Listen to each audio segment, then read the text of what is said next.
Good evening, everyone. Oof. I got halfway through the good, realized that I had not unmuted my microphone, and got it unmuted. At least I didn't make it through all the way of my intro welcome thing before realizing I was muted like last time. I don't know. I'm paranoid now because I had one stream that I noticed a couple weeks ago where I was on the previous scene, right? So in OBS, I've got like my opening scene where it's like showing the empty room and it's like proceed further or whatever. There's not supposed to be my microphone connected to that scene, but then for some reason I noticed that on that stream it was like before I went to this scene, and I could hear myself like clearing my throat and coughing, and I'm like, that's not right. So now I mute my microphone and I'm all paranoid. And anyway, how's everyone doing today?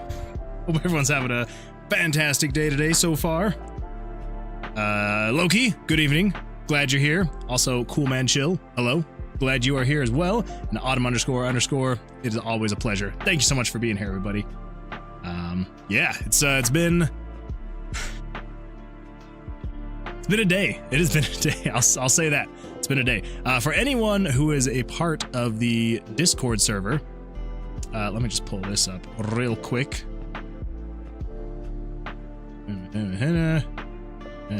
So for anyone that's part of the Discord server, I announced that the Lemonade Stand game is official and finally launched. So, yay! It's ready. It's good to go. Or so I thought. I thought it was good to go, and it wasn't. It's very buggy. It's very buggy. So to anyone who has played it so far, I don't know who has played it, if anyone has. If you have, I've had to do a couple hot fixes. So if you downloaded it, make sure you download the newest version, and if you've just played it in the browser, then you'll probably need to start a new game. But anyway, it's up, it's on here, it's good to go. I don't know why there's supposed to be like screenshots here on this right hand side of the game, and I don't know why they're not showing. I don't know. But look here. I'm gonna pause this really quick. Turn this up. We're gonna run the game. And of course it's not gonna play music. Why is it not playing the music?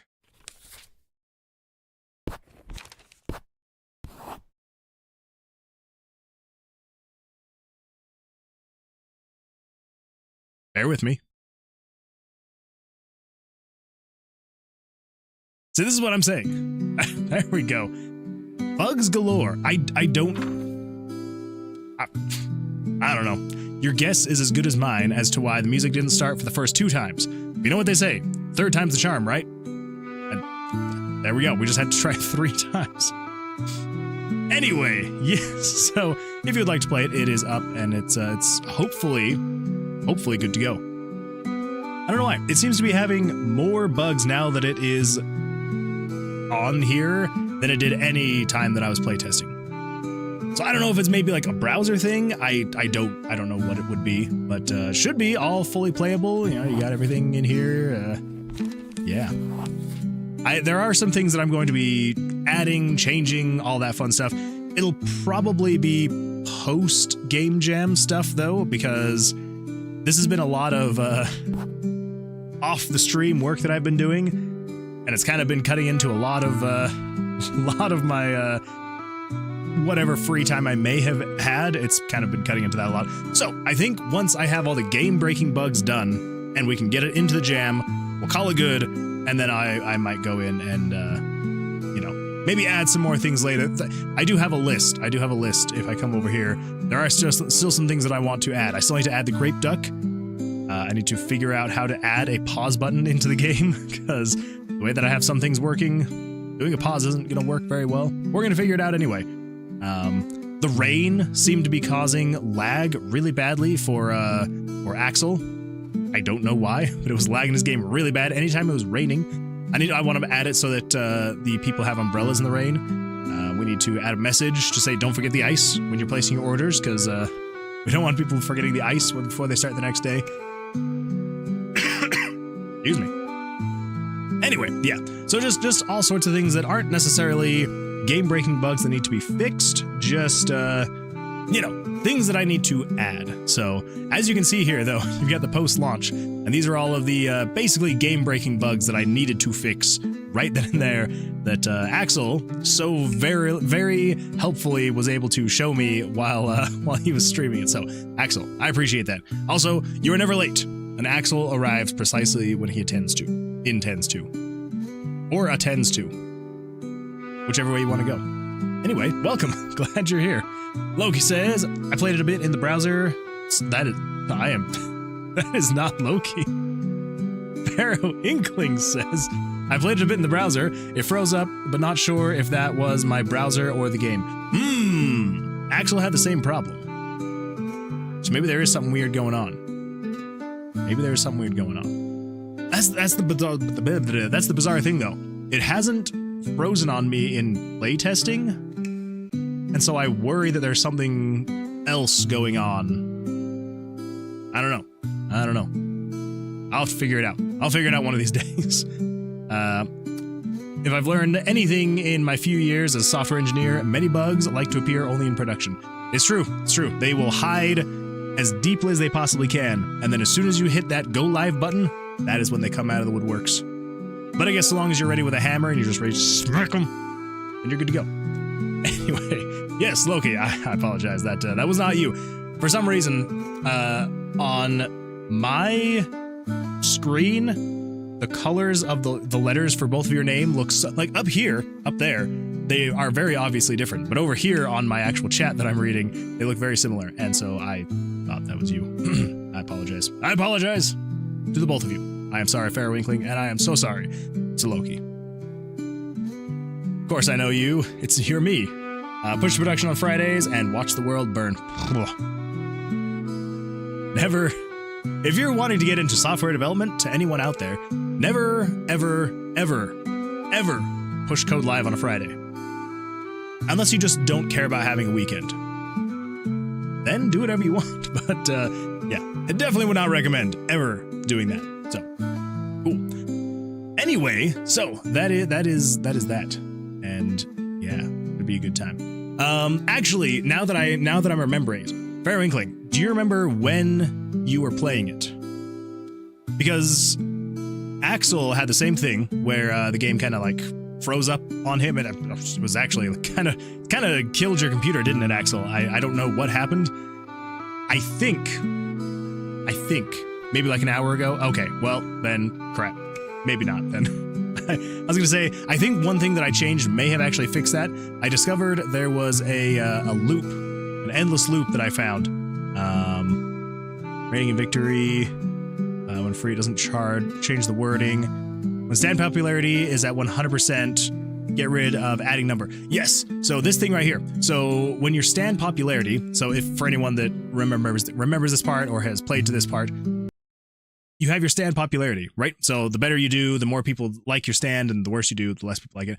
Once you get to 100, it wasn't getting rid of the excess that you had earned. Because, like, you know, you're not supposed to be able to go over 100%.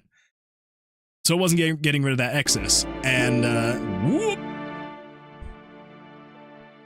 It wasn't getting rid of that excess. And I was like, well, that's weird. Like, so I finally figured that out. But I realized it was actually looping the process infinitely because it was stuck in a loop. So I was like, maybe that's what caused the crash. Maybe. But if it was just an hour ago, then maybe it's not quite fixed. I don't know. We're going to figure it out. So if anyone feels so inclined to want to play it, we still have 5 days before it goes live. So I will probably be playtesting it a bit. And then if anyone is playing it and they come across anything, even if it's just weird, like it doesn't even necessarily have to be anything game breaking, even if it's just a weird thing you come across and you're like, that doesn't seem quite right. Let me know. Because it probably is something that I need to fix, and I can only fix it once I know about it. So, cool. All right. Axel says, yes, I had a lot of fun breaking your game. You did seem to be enjoying yourself while you were breaking it. You're having a blast, and I'm over here sweating, just like, my game is so broken. I don't know why. It didn't feel that broken before I packaged it, so, oh well, it happens. Well, the crash on my end was due to giving a free drink in the rain while the UI was already broken. That's true. That's true. don't ever give away free drinks in the rain. Otherwise, you're going to crash your game. So just don't do it. Don't do it. I'm watching your stream at 2x speed. Bro, what? It's probably for the best, honestly. Watch it at 2x speed and it will be half as horrible. So there you go. And Axel specializes in game breaking. Well, then I definitely need you to keep playing that game because I need to get that thing figured out as soon as possible so that it can be hopefully as bugless as possible in the next 5 days when they're, you know, going to be jumping in there. But I actually, just really quick side note tangent thing. I was looking around and there's a handful of games in here. I was kind of surprised at how many have been submitted already. So yeah, so you got yours truly right here, the Lemonade on Main Street. Actually, yes, that actually shows. So yeah, there's supposed to be these screenshots here. It's supposed to, you know, show the game. I don't know why it's not showing them on the itch page. It's just like, they're just not there. I don't know. I did look it up though, and it did say there was a post on a forum like a couple years ago, and they were like, if the game is new, like under 24 hours old, it can sometimes take a little bit for screenshots to update, so maybe. But yeah, 59 entries already, not too bad. And I am sure that as this keeps counting down, probably once we get down to the last like couple hours, you'll probably see this number quadruple, if not more. So it's going to be a tough one. It's going to be a tough one. Although I will say, there's a few in here that I'm kind of like, I don't know how serious these entries are. Like, Goal Bido. Like, that doesn't look like it was made in RPG Maker. And I mean that in the sense that, they're 3D models. And RPG Maker doesn't do 3D models, so... I've seen plugins where you can do 2D model, like 2D sprite sheets that get made to look like they're 3D, but this is like an actual 3D model. So I don't know. I was actually going through, and the guy even says, I can't remember where.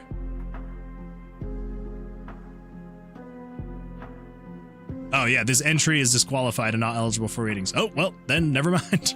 Never mind, we're good to go there. This submission is disqualified. Yeah, so I was looking through and the guy was like, hey, this was a game that I made for this other game jam. I'm just putting it in here too. And it's like, all right. So again, like, not saying that like there's zero judgment on the game itself, right? I'm not saying there's anything bad about it. But I'm like, if you're going to submit a game to an RPG Maker game jam, it's going to get disqualified. It happens. It happens. So anyway, and I've seen a couple like this where I'm just like, that's not RPG Maker. So I don't know how many are going to actually be in there once the countdown finishes. But I was going through, and there are some really cool looking ones though too. Like I think it was this one, Time to Slime. This guy was doing, I believe it was basically Minesweeper. And so you were going through and you were like finding these, you were like digging up these slimes. Well, no. You were digging, trying not to dig up a slime, but it played like Minesweeper. So that was kind of cool. I was like, that is actually really cool. And then Rosemead, this one looked like it was going to be really cool too. It looked like it's like an idle, like potion making game. So it's also kind of funny because I recognize basically all of these assets. Because guess what? I also own all of these assets. So they are really cool assets though. I do like them. Yeah, this one looked really cool. I was like, people are making stuff like this. I don't know. It's a high bar. It is a high bar. Pianolotl, welcome. Wait, I already read your first messages, so a second welcome to you. I am pro testo. I've tested a game with 1.1 billion Roblox visits. Well, if you want to test it, it's here on the Discord. There's a link to it and everything. So give it a test. I'm watching on YouTube plus Twitch. Oh, well, I appreciate you for the numbers boost. Very nice. Thank you. Axel says, we all know you're going to get really high up in the ranks. I hope so. That is the hope. If I don't, that's totally fine. I definitely am wanting to get higher up in the ranking now, more than I did before. Because before, when I was only going to spend like a week on it, I was like, you know what? I don't care if it doesn't even come close to winning. I just want to participate, you know? But now that I actually have probably spent most of the time, like, I was not planning on cutting it this close. It was literally supposed to be 1 week and then ship it. So now that I have put more time into it, I am a little bit more invested, and I do hope that I get a little bit better. But we'll see. We'll see what happens. Autumn__ says, oh my goodness, I've missed so many. Holy smokes. I am so sorry, everybody on Twitch. Push production, maybe like an hour ago. Loki says, that was like me releasing the VPET manager. The Windows version was wonky, but the Linux version worked. Yep, it took a few hours of getting the Windows build working. Yeah, and it's so weird, like, just swapping from one build to the next. So like, you know, obviously with mine, I have 2 different builds. So if I come over to submissions and this, so I've got 2 different builds, right? So I've got the one that runs in browser, but then you can also download the game and have it for Windows. And there seems to be different bugs for each system or for each platform. So I'm like, well, that's always a good time. But oh well. I'll send you smoke signals of bugs. I'll be watching for those smoke signals. Berling says, if you watch at 2x speed, then you'll eventually see the future and can warn Moonman of bugs beforehand. This is genius. Everyone, crank it up to 2x. Let me know what I actually do tonight, and let me know what I should avoid tonight so that I don't make those mistakes. Because mistakes are going to be made, 100%. Autumn__ says, I've started playing. Ooh, nice, thank you. I do have a question. Is it possible to implement a menu? Maybe it would freeze process for a bit. I don't know how to make menus. So RPG Maker has a built-in menu system. I've disabled it because their built-in menu system is like being able to, well, because it's RPG Maker, it's a built-in menu system to like use items, skills, equip stuff, you know, that kind of thing. So I need to look and see what I can potentially do for like pausing the rest of the game, but having a menu pop up. It's maybe possible. I know that I can get an actual pause in there, and I know that is 100% needed because I'm pretty sure that it was like within the first like minute or two of Axel playing on day 1. Axel was like, I need to be able to pause the game. Where's the pause? And I'm like, there is none. There is no pause button. So I need to get that figured out. We're gonna get it figured out. It's gonna happen. It's gonna come one of these days, hopefully before we actually go live, because yeah, it does seem like a pause is needed in the game. I just need to like work stuff out and have it all work. So anyway, Mutationivori, welcome so much welcomes to the chat. Glad you're here. Mutationivori says, at most I remember a first-person dungeon 3D using tile sets for RPG Maker XP. That is true. There definitely are some plugins out there, kind of like I was saying, that can turn the 2D environment. It works almost kind of like how the original Doom did, where you have like your 2D plane, but then it converts all of that into height maps, and it'll kind of like give you artificial walls and ceilings and things like that. It's some really cool stuff. They have a plugin like that for RPG Maker MV, and I've thought about trying to use it a little bit. I actually originally, when I was starting out to make Tomb of Versilius, I was thinking about using that plugin so that instead of having like a static object or a static picture here, I could have an actual 3D space. It didn't work out, and that's why we stuck with this more handcrafted version. But yeah, it definitely is possible, just not to the point where that person was doing it because they were not even using RPG Maker. So, you know, it happens. It happens. Like I said, some people will post things that don't follow rules. I entered one, and 2 were submitted the day they went live because they didn't follow rules. Yeah, and honestly, like, I guess for some people, they just throw all, they create a project and they throw it into just a whole bunch of game jams. They don't read the rules and they just hope it sticks. I mean, it is very easy to submit a game to these game jams.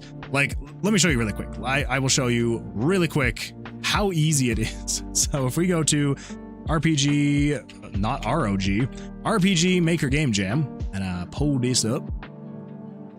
And if we come over here. So yeah, so if I pull this down right here, and if you do submit project, literally all it is it shows you your list of existing projects. So since I've already submitted the project of the Lemonade on Main Street, it's not showing. So my only other live project is Would You Take the Pill? Now, I technically half of the rules will be followed if I submitted this project. The other half would not. Half of the rules that because this was made in RPG Maker, that would follow the rules. The other half is it doesn't follow the rules because I made this before the game jam started. But anyway, it's literally, you would click this drop down, select your project, and click submit. That's it. Like, it takes 2 seconds. So honestly, if you had a bunch of existing projects and if you just like once a month went through the entire list of game jams, because there are so many game jams. Like, here we go. Go to jams here on itch.io. Look at all these freaking jams. If you just once a month went down this list, clicked on every single jam, and you just did submit, hit, submit, hit, submit, hit, you know, it would take you maybe 20, 30 minutes, something like that. And hold up.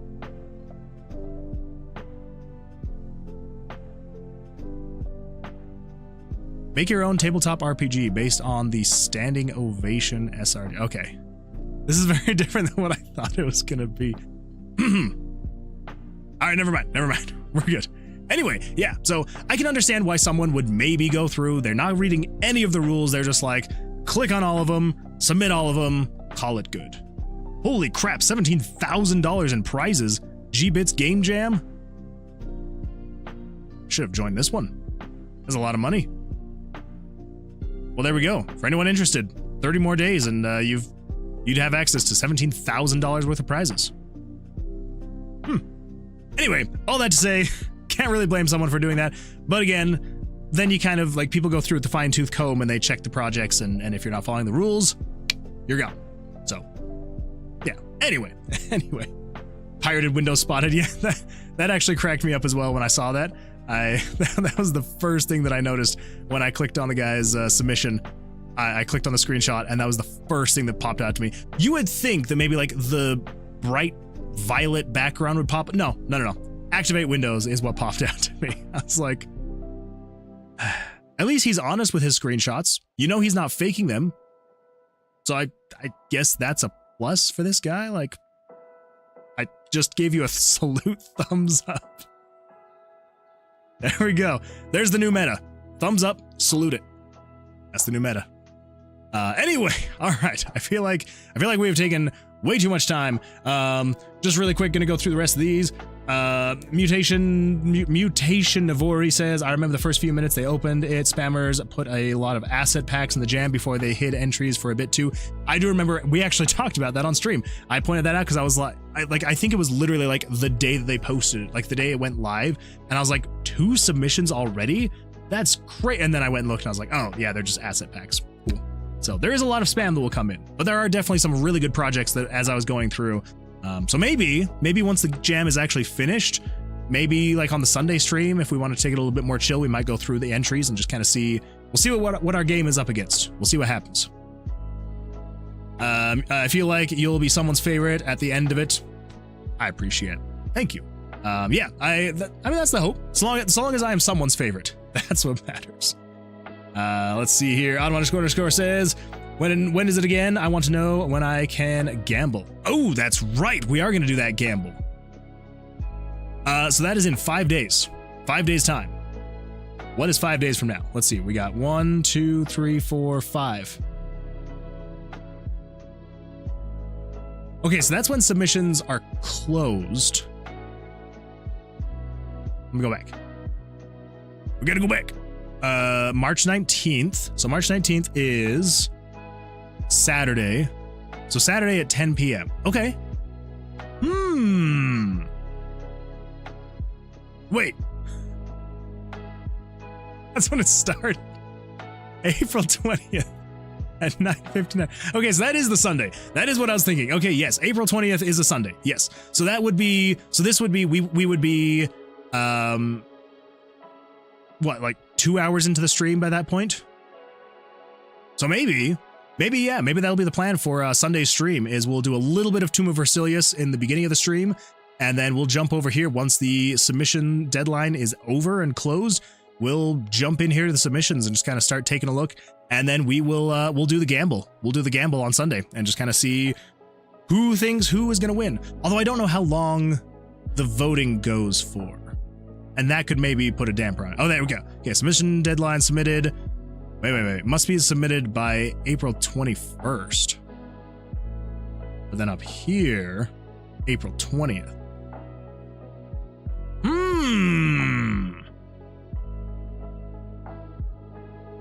Okay. All right. Well, interesting enough. All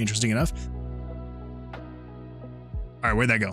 There we go. Deadline, April 21st. No late entries will be accepted under any circumstances. Yeah. Game jam length. Voting. Okay. What about judging? Judgment.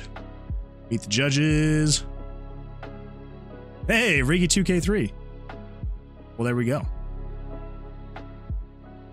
All right. Yeah, I don't know when the actual judging is going to happen. Because if I remember right, it has to be 24 hours from when that when the bet is made, right?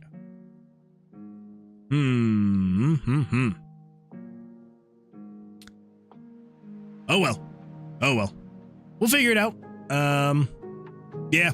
We'll figure that one out. I would assume that once this all gets closed down, we'll be able to find out exactly when the judging is going to happen, and then we can do the whole gambling thing.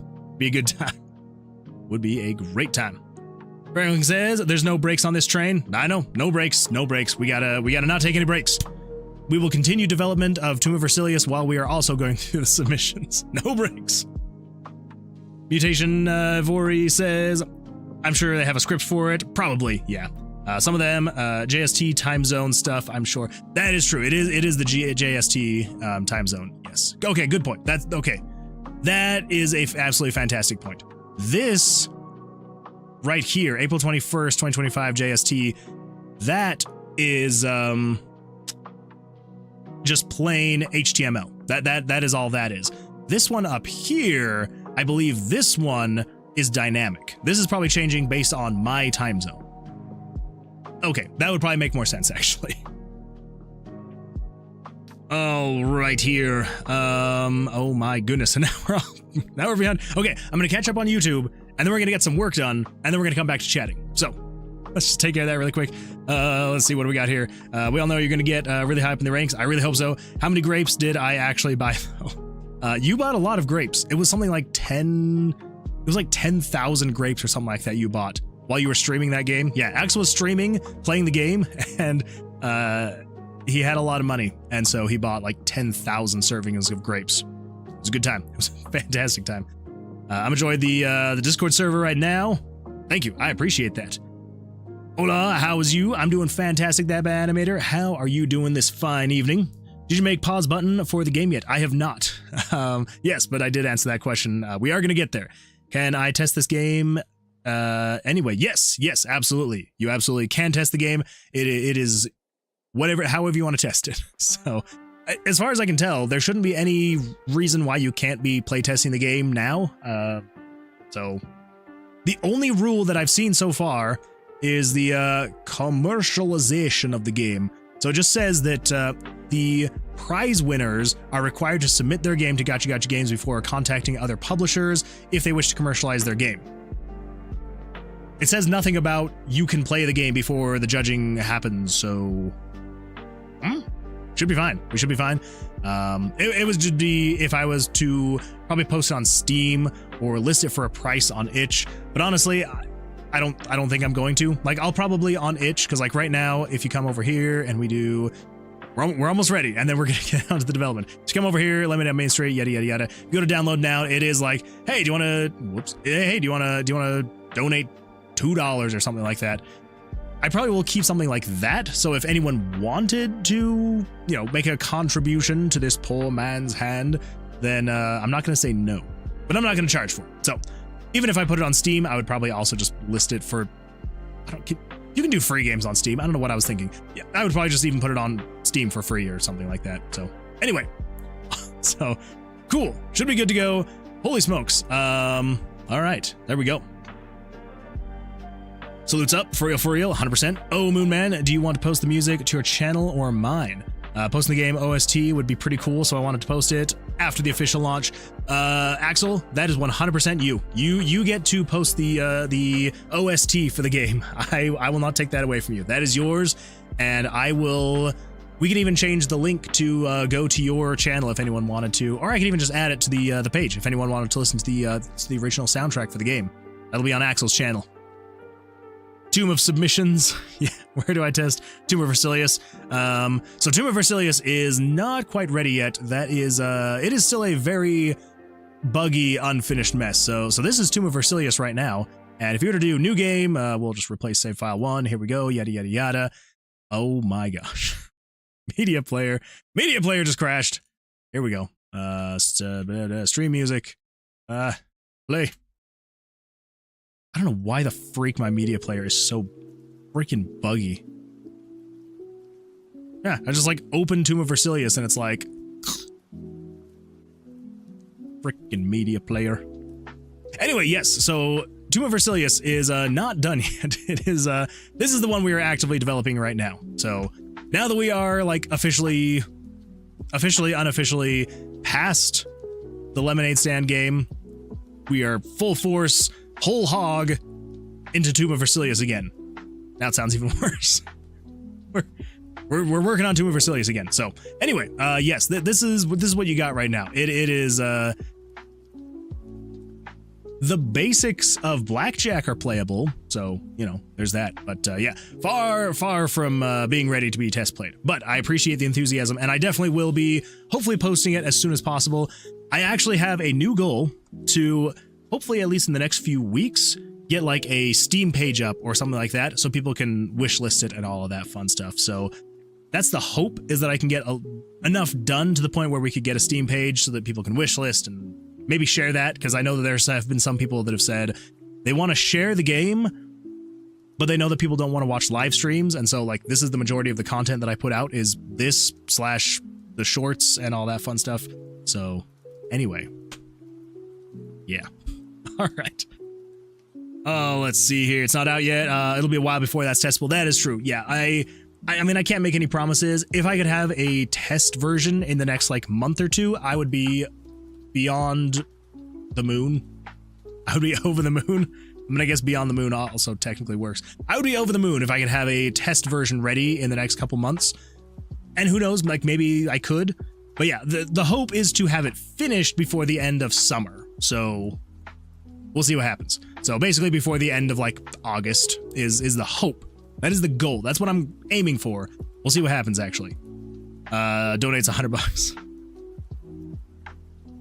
Axel, don't tease me. No, if someone donated $100, I would probably be like, how do I return this? Because that is too much money to donate. Way too much. Tax break. Yeah, see, there we go. This is a non-profit. It is a charity. I'm a charity. I'm a charity, everybody. So if you give me money, you can write it off in your taxes. I helped a poor man by giving him money. Tax break. All right.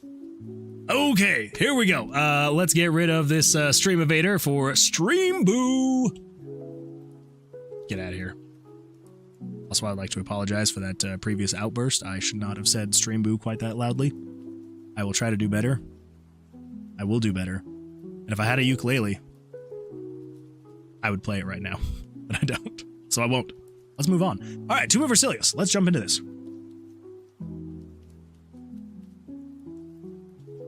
So, on Sunday, our last stream, that is incorrect. There we go. On Sunday, last stream, we were able to get through all of this Grandel stuff. So, I think we got the battle system basically completely done. So that is good to go. It's not pretty, but it works. It's functional. And we will make it look better as time goes on. We'll adjust things, change things here and there. But the actual meat and potatoes of it, the actual card drawing and combat and all that fun stuff, all of that is actually working. Oh my gosh. Why? Oh, Canalotl 2. Thanks for the follow, Pianolotil 2. Wait, I almost forgot. It's the thumbs up. Oh my gosh. I'm too busy saying thank you. The spikes got me. Thank you so much for the follow. This is the kind of content you can expect. Don't scare me like that, Piano Lotto. You're gonna scare me into having the spikes hit me. Anyway, welcome. Glad you're here over on Twitch as well. I appreciate that. And then Axel says, of course, until I break the lemonade again. That is true. You definitely will find you will definitely find ways to break it. It will break 100%. Okay, where the freak are the monster? There we go. Anyway, yes. So all of this should be good to go. So you've got the health bar. It shows you how much damage you're going to be doing. You've got the tug of war bar right here. We got to come up with a better name than that, than tug of war bar. TOWB, the tube. You got the tube right here. There we go. Never mind. It's official. We're not changing it anymore. It is the tug of war bar, aka the TOWB, aka the tube. This is the tube, and again, doesn't look great. And then, you know, the cards. The cards are the ones that are probably the most set in stone because they are actually how they're supposed to look. They function the way they are supposed to function. And yeah, that should basically all be good now. So it's mostly just these bars up here, the health bar, the tube. Those are subject to change. But yeah, so the actual combat though is basically good to go. I have thought about maybe making a way so you can like drag and drop the cards up onto the monster, but for now you just click it to attack. Gets the job done. Gets it done.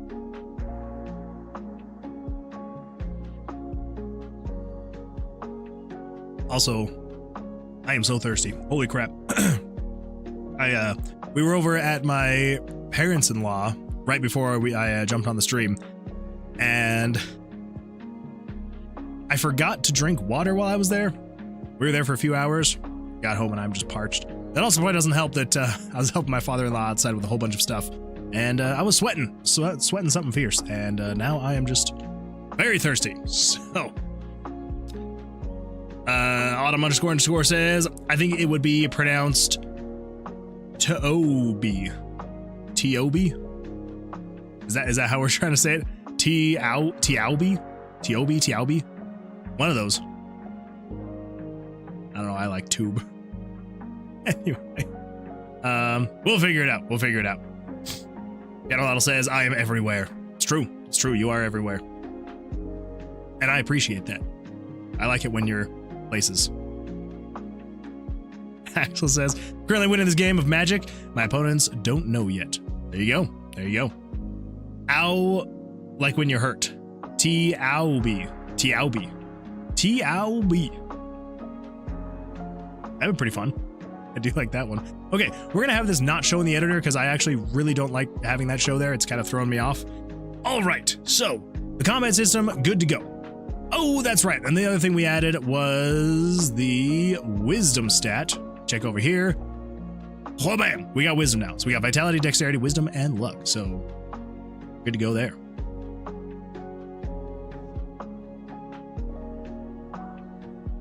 Spelled Taub, I think phonetically.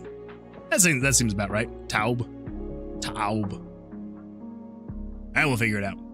All right, so let's get into this. Now that we are almost an hour into the stream, holy crap. Okay, I guess we're only like 40 minutes, but still, we are 40 minutes in, and we got to get started on this because we've just been chatting the whole time. Which, don't get me wrong, I absolutely love chatting, but we got stuff to do.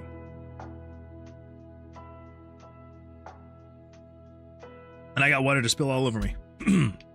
So let's get into this. All right, first and foremost, bug. Figured out how to swap. Oh, figure. If it was figured, this wouldn't be a bug anymore because we would have figured it out. Figure out how to swap pictures showing under the HUD. Yes. I'm gonna have to. Let me do this really quick. Itch.o. Wait, it wouldn't be itch. It would be RPG Maker. RPG Maker forums?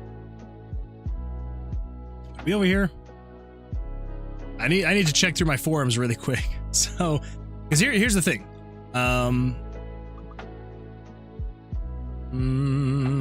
Account details, no. Yeah, so anyway, so here's the thing. This script here, so if I come here to JavaScript, plugins, persistent data, picture easing, mouse coordinates, basic, swipe input, audio fader, HUD maker, full input, change picture Z value. Yes, here we go. So this thing right here, get out of here. This thing right here, this was written by a dude, a man. Target MZ? Is that the person's name? Maybe.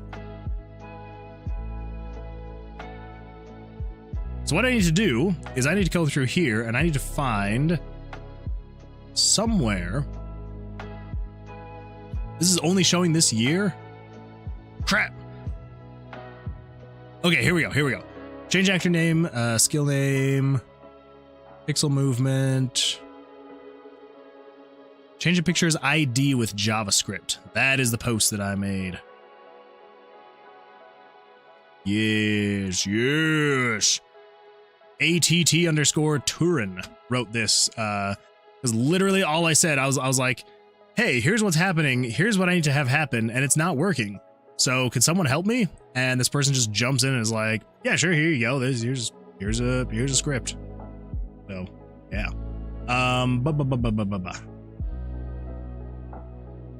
Wait a minute, is this the one? Is this the one? Let me check and see. Persistent data, disable fast forward. Pictures above. Wait a minute. Change picture Z value. That's not it. What am I going on about? Pictures above. Is this the one? Pictures above?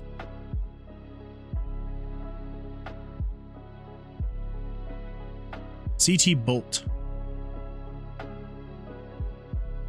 Author CT Bolt. Oh. Person renamed themselves. They used to go by CT Bolt, apparently. Okay, script calls. Game screen, add pictures above, constructor name. Revert placement. Okay, so let me get this. Let me just check this really quick. You do something like this.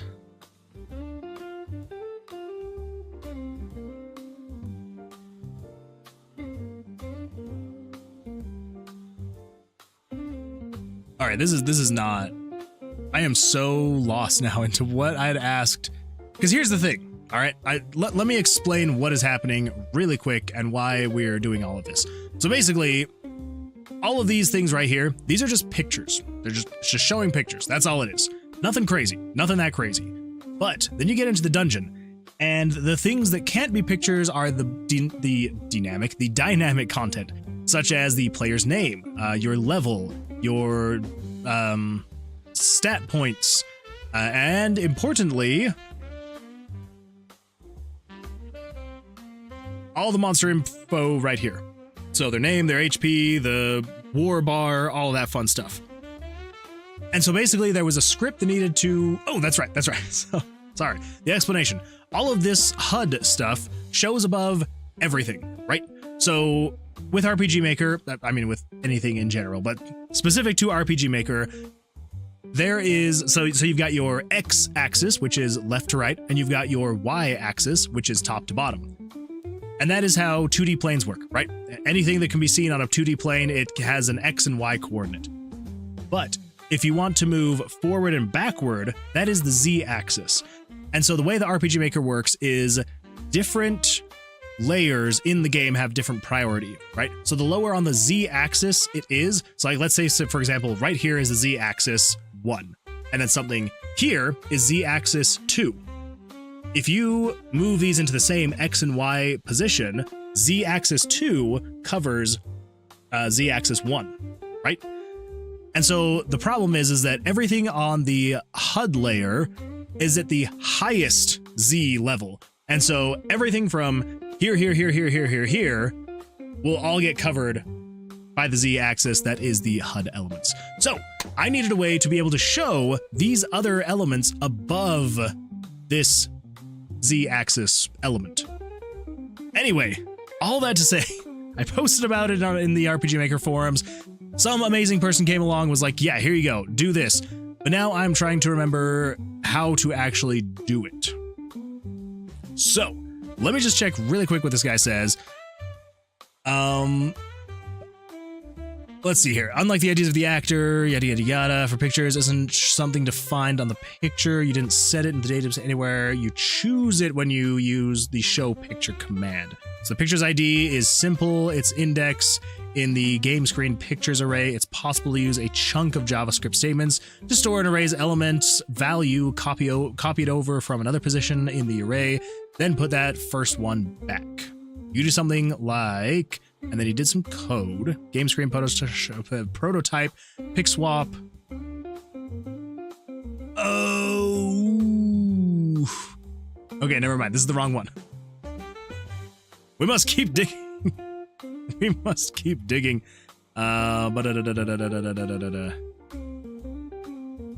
Changing picture Z index value.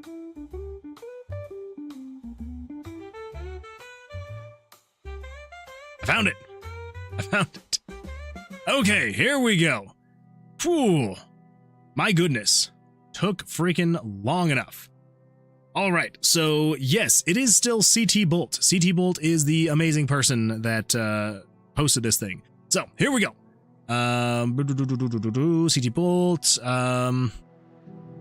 Ideally, you want pictures to be on top of everything always. Just trying to make sure you got the approach.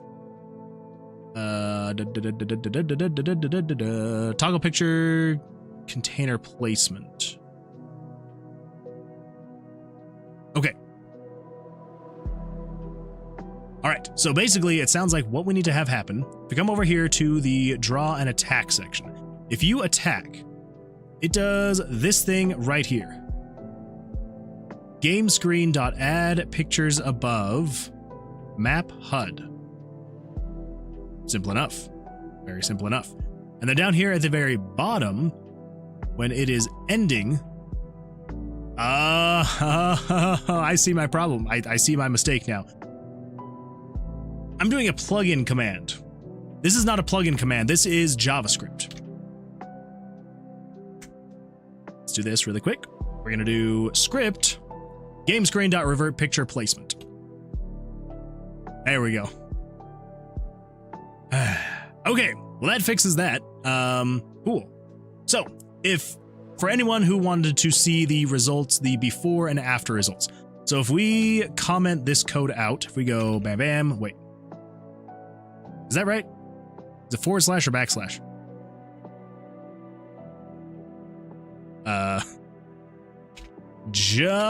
JavaScript. Oh my gosh, I cannot comment. Someone's going to leave a comment about what it is before I even can search for it.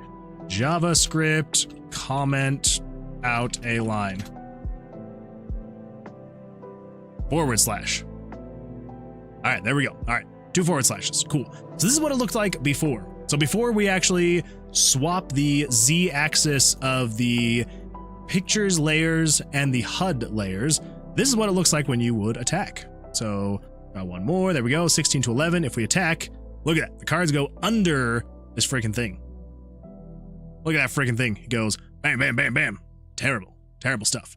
So if we come back over here and we uncomment out this JavaScript, go, hit play, yes. New game, save file 1, yes, next, okay. Whoop, here we go. And let's go find ourselves a monster. There we go, 20 to 15. And if we go like this, and now it goes above. And the problem we were having before is that we were moving it so the pictures would be above, but then I was not making it so I could actually revert it back so that the picture layers went back in their Z axis away from the screen, putting the HUD layer back in front. Whew. All right. I feel better about this now that we finally have that done. Okay, here we go. Jesse, welcome. Glad you're here. I had a window over my chats for a while, so I apologize for not seeing your message till now. How's it going? How you doing? How is your week going so far? Finding a good Z-axis balance is awkward. I tend to leave myself a layer at the bottom and at the top just for situations like that. I absolutely do the exact same thing. Actually, we can come in here and if we take a look at my picture layers, you can see backgrounds. I have 1 through 5 dedicated to backgrounds. Am I ever actually going to use those? Probably not. And then same thing here with map. Everything goes up to 92, which means I have 7 more image layers to work with. Am I going to use those 7? Probably not. But hey, at least I now have a little bit of overhead and a little bit of underhead. Is that the term? Overhead and underhead? Probably not. Probably not the term. We're going to go with it though. Overhead, underhead. Just says like if there were 10 layers, but most of the UI is on 9. That is true. Yeah. Just one more, just in case you need to hide some stuff. It's a good way to do. Good way to do. And I'm doing fine. How are you? I'm doing absolutely fantastic. Yeah, it was a long day. It was a long, stressful day of bugs and work, but we made it through, made it to the end. All right, what did I miss? Autumn __ says, Axel, what colors are you playing? I mean, I know you're winning, but what colors are you playing? Because Autumn and myself as well would like to know. Mutation Ivori says target MZ means that if it's MZ and not MV, it shows the following plugin description. IIRC. Oh, wait, really? I had absolutely no idea. Huh. Well, that's kind of cool. You learn something new every day. I always wondered how they got the like the comments and stuff like that in there, like the description. Well, there we go. Actually, Seabolt's picture above. If we come over here,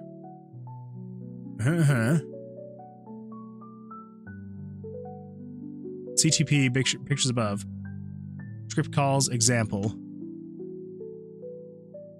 Yeah, because I think I added this later. I believe this is all that CT Bolt included, and then I added this because nothing was showing up. That would make so much more sense as to it not popping up because of that. Huh. Well, Mutation of Ori, thank you so much. I appreciate that knowledge. That is actually really good to know. Because I've always wondered how, like, why some things pop up and others don't. So there we go. The more you know. Autumn __ says, could have been written by a gal. That is an absolutely fantastic point, actually. That is a good point. Breaking New Moon dude is a misogynist. No, I'm not. All right, here. I will show you how unmisogynistic I am when it comes to this stuff. All right, here we go. You ready for this? All right. So this is CT Bolt. Obviously, that must be a man. Because as you can see here, Ferocity Studios, that is also obviously a woman, right? Just kidding, that's me. Teehee. I'm living by my own word. If you have your avatar as a cute anime girl and you leave questions asking people for coding help, I feel like more often than not, they will respond because they see cute anime girl and they respond. So, but it's very possible. Maybe CT Bolt is a female and maybe they just also like cute anime girls. You never know. It could happen. It could happen. Anyway, we are going to we're gonna move on now because we finally got that figured out. But yeah, Autumn __ I appreciate you holding me accountable. Make sure that whatever happens, don't let me become a misogynist. Never gonna happen. It better not. I respect my wife and daughter and my mother and my sisters and my aunts and my nieces too much to ever be a misogynist. Anyway, cool. Moving on. Mutation of Ori says, something I learned yesterday too. You can hit F1 to read your plugin help when entering message, plugin commands, and script. Hold the phone when entering message, plugin commands, and script. Hold the phone. What? What the? Hey, minute. What a minute. Oh, wait.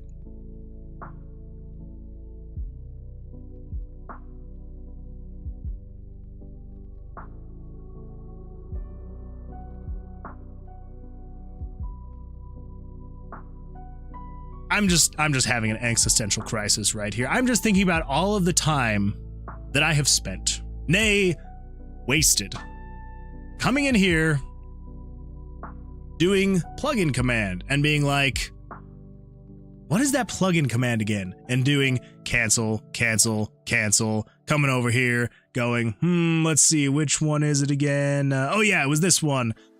Okay, that's a bad example.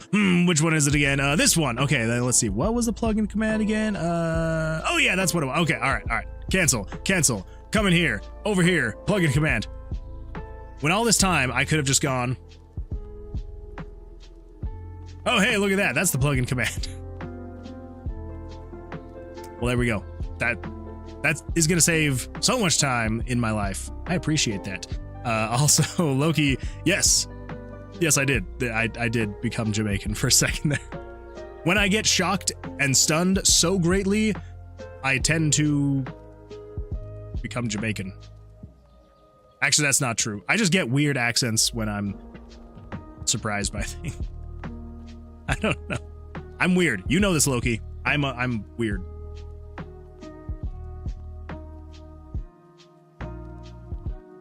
Also, Autumn__ says, this is why I should be a mod. That is true. That's true. You will hold me accountable, and this is why you should be a mod. It's gonna happen. I will. You're high up there. You're high up there on the ranking of the potential mods when I begin my hiring process. Mutation of Ori says, I don't know if there's anywhere else it appears, but it's a lifesaver.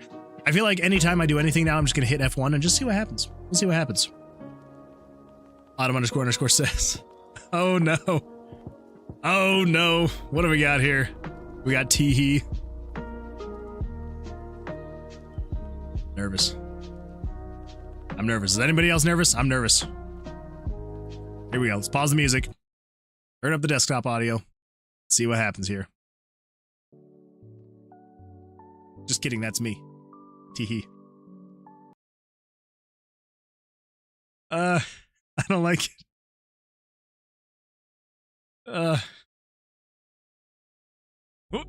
Hold. No.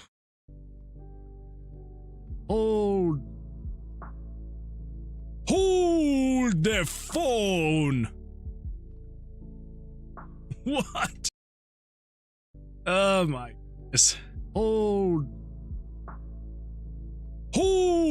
the phone. What? I don't like this. Make it stop. Thank you too. I appreciate that. All right. We're gonna move on with our lives now. Good times. Good times. Right near the beach, boy. It's true. It is right near the near the beach, boy. I don't know why I'm such a. I need to. We're just gonna take a breather here for a second.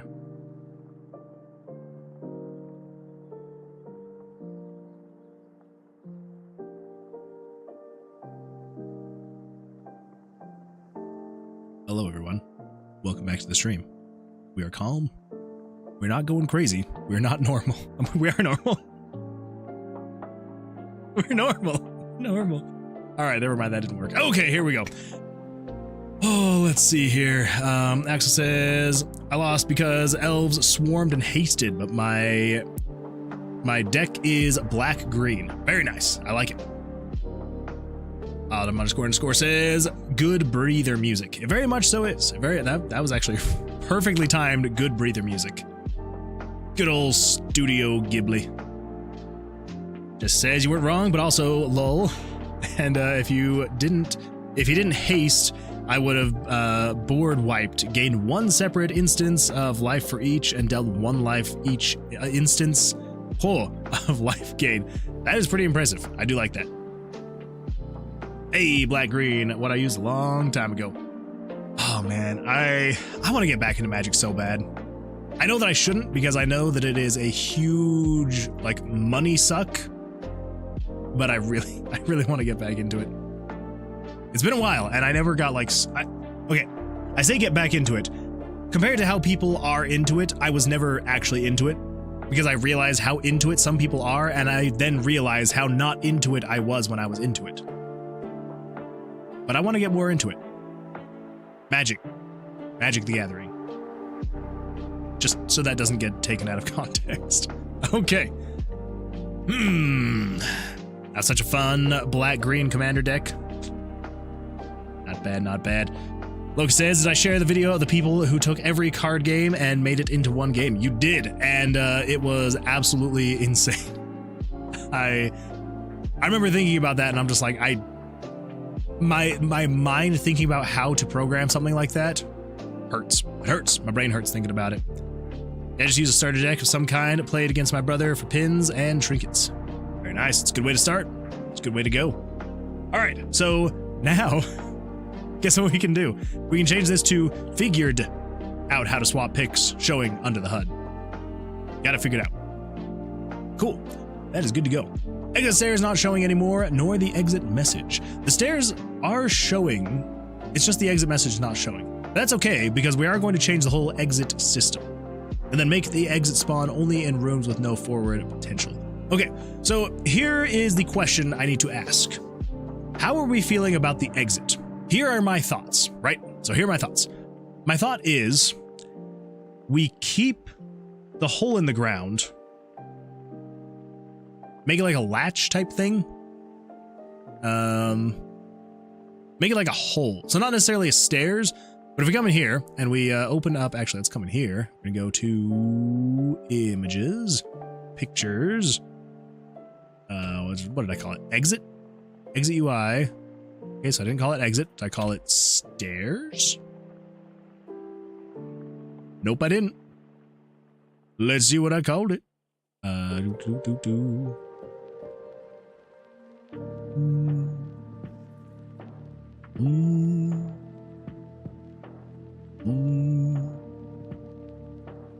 Wait, is it a decoration? No. No, it's not.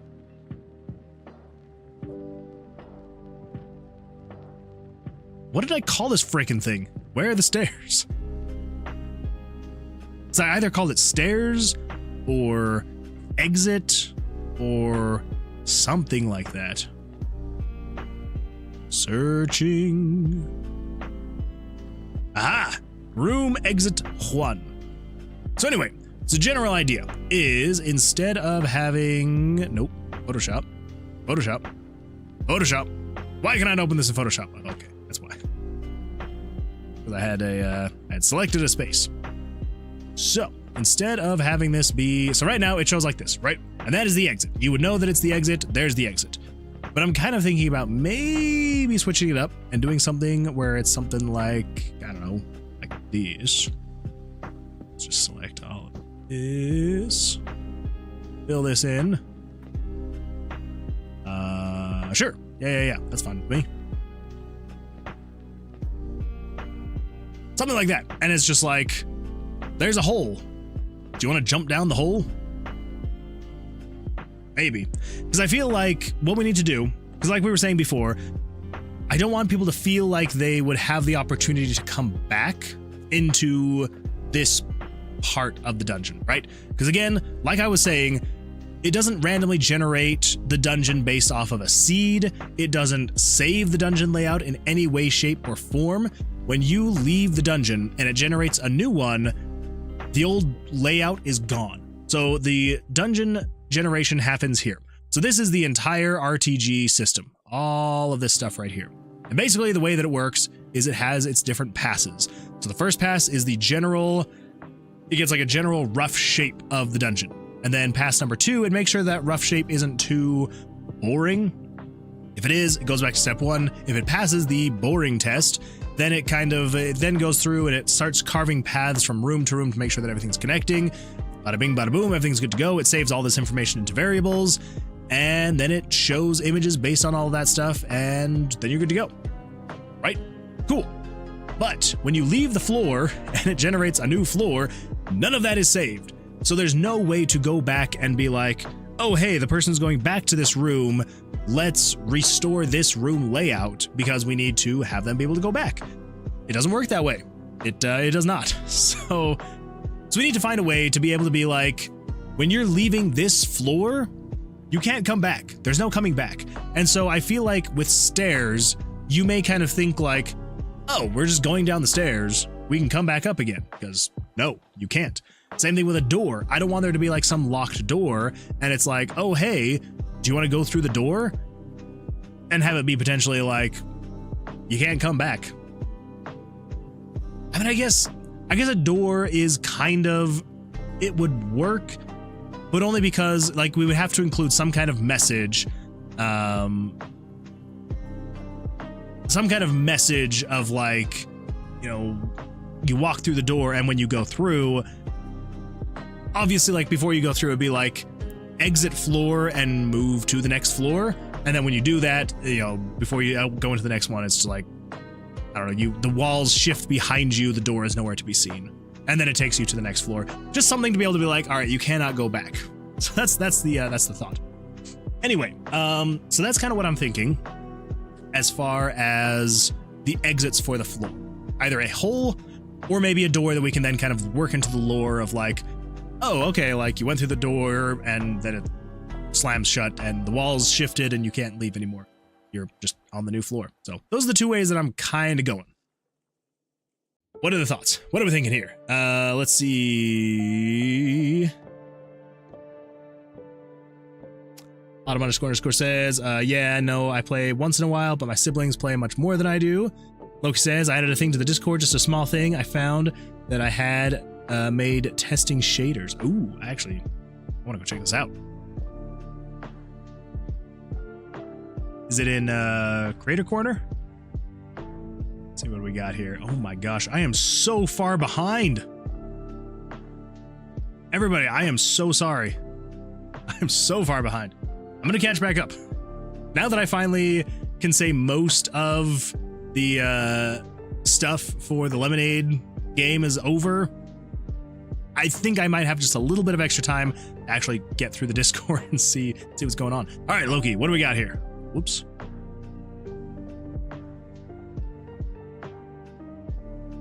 Ooh. Hold up. All right. Okay, you guys are just gonna have to watch in this little corner over here. So I want to see this larger now. Hey. That looks real slick. That is really cool. I like that, Loki. That is, whew. I like the look of it. Very nice. 2 thumbs up, actually. And a salute. Because apparently that's a thing now. Mutation of Ori says, I think a hole and warning yes or no choice is good. Drawbridge that retracts when you go. That could also be an option as well. Yeah, there definitely would be. So we had working before, and again, I don't know when I broke it, but it's been broken for a while now. But we did have working before when you came to the exit. So I think that is, there we go. So the exit UI text. So basically it said a staircase leads deeper into the tomb, descend further. And then you had the option for proceed. And then there was like not proceed. I don't know where it would have gone. I guess there wouldn't have been a don't proceed, because if you just don't click proceed, then you wouldn't proceed. Anyway, yeah, so we would still keep something like that to where you would actually make the choice. It's not like you would go into the room and it would just be like, and you're gone. So, but yeah, so yeah.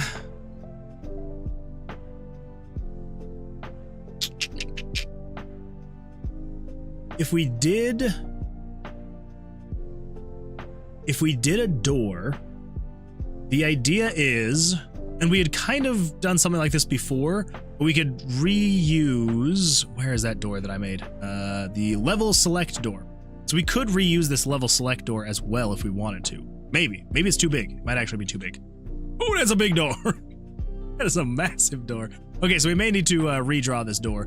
But anyway, yeah, the basic idea is you would have a door, like there would be a locked door somewhere, and you would need to find a key. The key would be held by some mini-boss or something like that. You would have to kill, you'd get the key, and then you're good to go. Then you can unlock the door. So that is the thought. Do we stick with that then? We could go with that. Just a locked door that you can find, and yeah.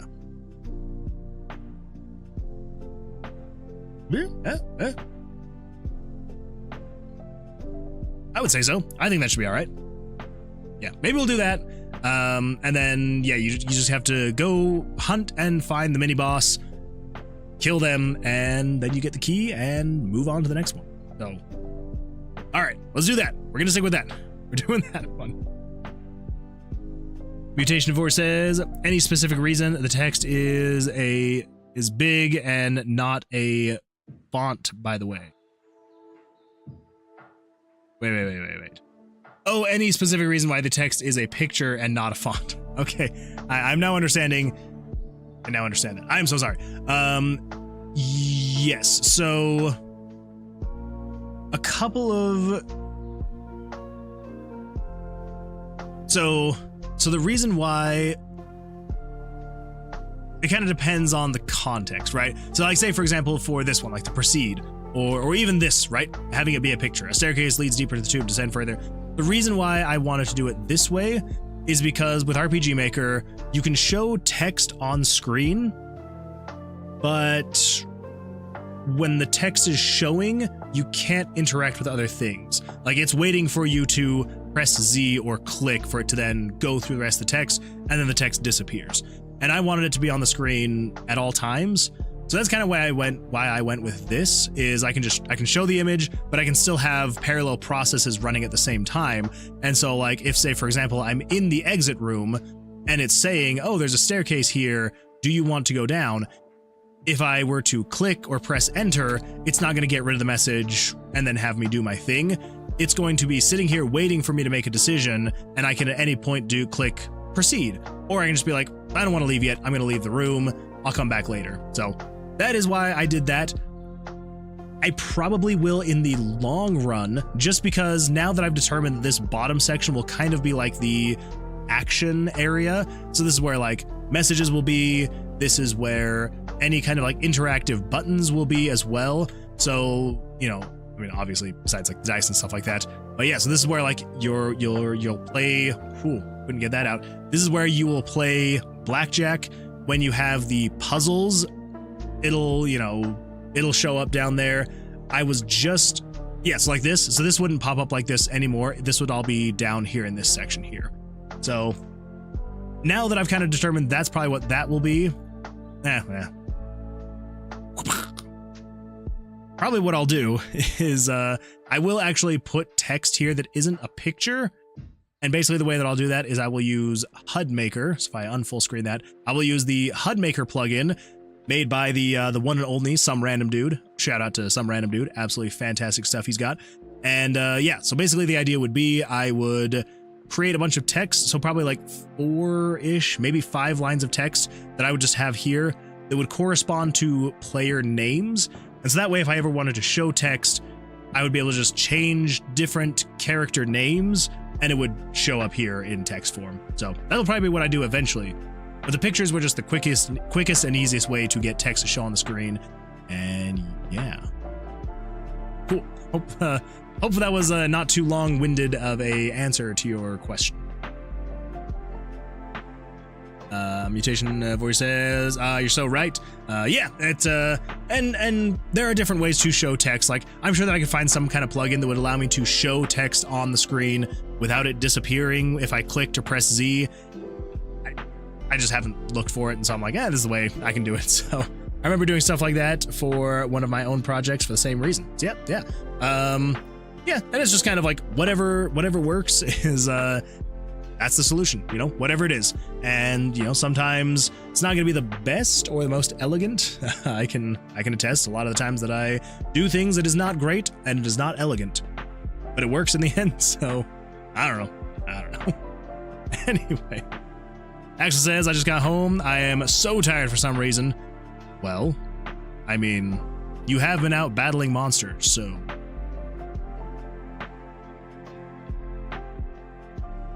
It could be that. It could be that.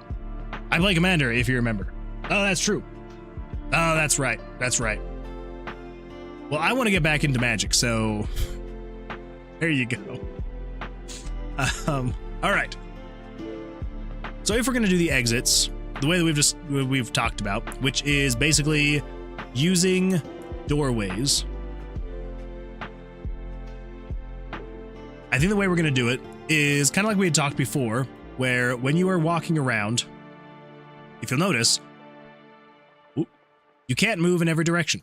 It when it randomly spawns the dungeon, it carves out different paths and things like that, right? So basically the idea would be it has the chance to spawn the exit in any room that doesn't have a forward direction on it. So each room has a different ID, right? So say, for example, this room, I believe would be ID 1, 2, 3, 4. I believe this is room ID 4. Because 1, you can move south.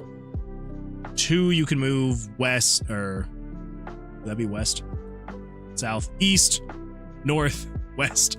And then it starts splitting up more of like, you can move east to west, north to south.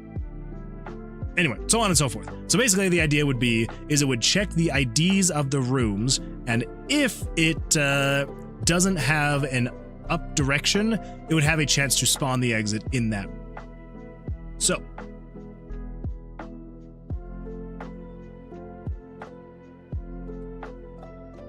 let's make a door for it to spawn. Close that. Oh, I need to clean up these layers so much. There's just so much going on. Holy crap. Okay, here we go. We got overlays. We got the loading screen. Intro sequence. Wow, that is an old one. Oh my gosh. I think you're ready for the dangers ahead. Proceed to the next room. Holy crap. Hey, look at that. There's my old logo. Keys. This will just show you how to move. Oh, the spirit. There's the spirit. The original spirit. Oh man. Oh, so very not great.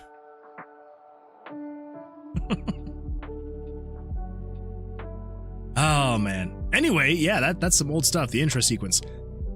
We do not need this anymore, so as much as it pains me to get rid of stuff, as you all know, it pains me to get rid of stuff. Aren't you just so glad that I repeated what I just said? It pains me to get rid of stuff, but we don't need any of this stuff. Like, this is all old stuff, right? So yeah, it's yeah. But you can see how the original stats were going to be. The stats were going to be determined by your D20s originally. That's how the game was going to play out. You collected your D20s, you put them into your stat points. It was great. Yeah. You had your old inventory that only had 9 spots. I know this looks basically the exact same as the current rooms, but it is different. The player, yada yada yada. Okay. Keys, the logo. Okay, yeah. We're going to get rid of intro sequence. Everybody say goodbye. Goodbye, intro sequence. That, I don't know why I was expecting a confirm window. But yeah. Anyway.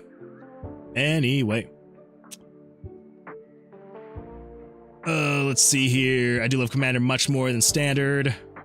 At least it's immortalized in the VOD. That's true. The VOD will always remember those layers. So, thank you, layers, for being here and for doing what you did.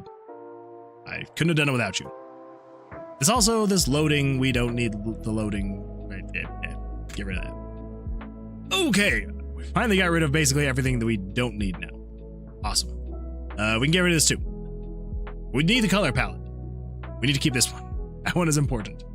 All right, so center section, left section, right section. The door, that's what we're doing, the door. Okay, center section. What is in the center section? We have got, holy smokes, I have so many folders and so many things. It's terrible. Okay, so what do we got here? Saving throw. That should be in overlays. Let's throw that up in there. POV. We need POV. Safe room. We're going to get rid of those buttons eventually, but we'll keep it for now. Card area. This is the actual new one. Even though this one says new combat area, this is what we were going to be doing for the new combat area. And then we changed it. So yeah. I don't think we need any of this either. Deck, player, hand area, yada, yada, yada. Okay, let's get rid of the new combat area. Deleted. Goodbye. Thank you for your service. Safe room, card area. Okay, this is the card area that we actually need. Cool. All right. So in the POV section, card back, we can get rid of that. Card back copy, we can get rid of that. Proceed. There's a proceed button. Get rid of that. We got decorations, we got quests, we've got spellbook 2. Yeah. Spellbook. Oh, there's the original spellbook. Horrible stuff. Items, transitions. You are a horrible slime that I was trying to get working. It did not work.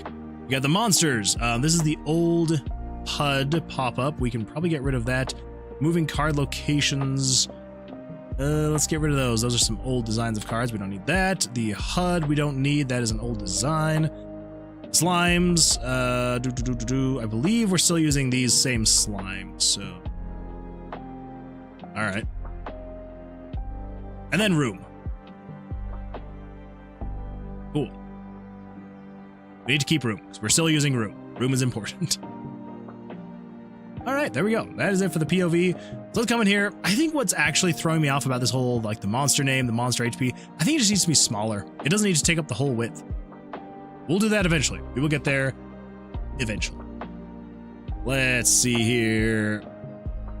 If you do get into Magic, let me know. I'll help you deck build. I appreciate that. Because I probably would need your help. I'm very slow when it comes to getting up to speed on card games and things like that. So let's make ourselves a door. Whoa, that was trippy. See, that's the vibe that I'm going for. You kind of like, woo, woo. Eventually, we might do something like that, where when you like switch, like when you go forward in the room, it like actually zooms in like that, and it zooms out, and you're like, woo. Maybe we'll see what happens. Okay, we're getting distracted. I apologize. Let's figure this out. We are going to do a door. But to do that, let's actually make this easier on ourselves, and we are going to pull up room. Just pull up room 3. So we know roughly how large the original doors are. And then basically the idea is come in here and we say image size 25%. Okay. And then let's kind of work off of this door as well. So image size, 25%. Let's copy that, paste that into here. So yeah, so this, I like the design of this door. I want to kind of like copy this, but then make it smaller. That's what we got to do. Got to make it smaller. Here we go. You should make your own trading card game. Maybe. No, I mean, maybe one of these days, I actually do kind of want to make my own video game trading card game. I have thought about making trading card games though. Seems like it'd be a good time. Actually, no, I do have some card game ideas. I kind of want to read one off. I doubt anyone would steal it. Don't steal this idea, okay? I don't want to see this popping up anywhere anytime soon. Let's see, what is it? Dwarf card game. All right. Let's see how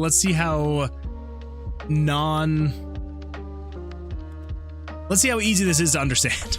Because I wrote this a while ago. Anyway, so this is a card game where you are dwarves. So this was kind of inspired if you've ever played Deep Rock Galactic. If you've ever played that, I kind of thought about this card, like came up with this card game after playing that game too much. So anyway, so here's the idea of the card game. So everyone starts with 8 cards of varying precious stones. So basically you have So there's going to be a couple different decks of cards. One of them are precious stones, right? You shuffle the deck and you each get the precious, like 8 of the precious stone cards. Each player is dealt a room card as well, which requires you have a specific type of stone in your hand to progress to the next room. Examples are play 3 of the same stone type, or play 4 different stones of incremental rarity, or play 4 of the same stones in increasing size. Kind of like phase 10, right? So you have to have like certain card types, variations to be able to progress from one room to the next, but this would be like kind of like how you progress in phase 10. Let's see. All players must decide on how many rooms need to be cleared or roll a d20. So yeah, so basically you're just trying to clear as many rooms as possible, and then whoever clears the most amount of rooms wins. So stone card, aspects, stone type, stone rarity, and stone size. So those are the aspects of the cards. Item cards, swap hands with another player, take 1 random card from another player, or swap rooms. So these are basically just like action cards, things you can do. Different buffs when a player finishes their room, and if they're the winner, they move on to the new room. Everyone gets 1 more turn. If anyone else can finish the room requirements, they also move on. Anyone that doesn't collect their gems but stays in the room before the next round starts, a buff card is chosen by the one that finished their room. After that buff card can be purchased by the losing players. So yes, there's different buff cards. Whoever wins, they get 1 for free. Everybody else has the opportunity to purchase them with the stones that they've collected from their other rooms. They don't have enough gems to purchase a buff, they don't get 1. Anyone that finishes their room collects a new room card, and the round starts. To start a turn, draw a stone from either the mines or the player discard pile. At this point, you can play your sets or item cards. To end a turn, simply state you've ended your turn. Once all players have had 1 round, all players must even out their inventory. Whew, I said even put their inventory. Even out their inventory, meaning if a player has an excess of cards in their hand over 8 cards, they must discard until they have 8 cards. And if a player that has less than 8 cards, they must draw until they have 8 cards. You can't draw from the player discard pile. Rooms can have additional goals such as killing monsters. If there is a monster in the room and the player opts to fight it, the player draws a monster card. The monster has health points and attack points. The player must roll at least as much as the monster's health in it. Anyway, so I feel like I've gone on way too long about this random dwarf card game that I had started kind of thinking about. Anyway, yeah, so I have thought about making card games. I feel like that we're just gonna pretend that never happened, just, oh no. Rock and stone. Rock and stone.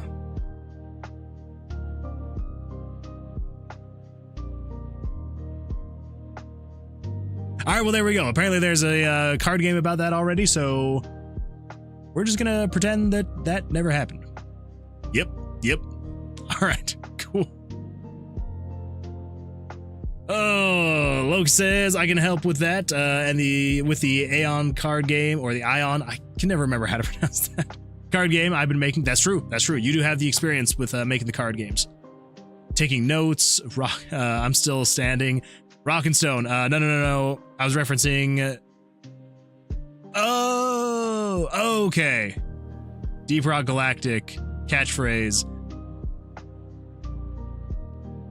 Okay. I thought there was a card game called Rock and Stone, and I thought that it was basically exactly what I was just describing, and I'm like, I know there's no such thing as original ideas anymore, but damn, it's not even close.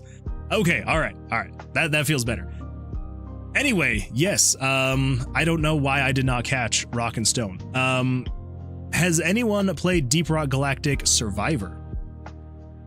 Because that one is really good. I've actually played way more Deep Rock Galactic Survivor than I have played Deep Rock Galactic, so it's a good time. Anyway, yes. So anyway, maybe one of these days I will make that card game. Maybe. We're rich. My guy, you need to make this. It's perfect. Well, thank you, Axel. I appreciate that. We'll see. It's gonna happen. Maybe one of these days. Maybe one of these days it will happen. We'll see what happens. I didn't know they made another game. Yes, it is. It is an absolute blast. Let me pull it up actually really quick. Ooh, the finals. Let's What's it called again? Deep Rock Galactic Survivor. Yeah, Deep Rock Galactic Survivor. I guess I've only played it for 32 hours, but man, I haven't played it since October. That is so sad. I've not had it any time. Anyway, yeah, so it is it's basically a Vampire Survivors clone, right? It's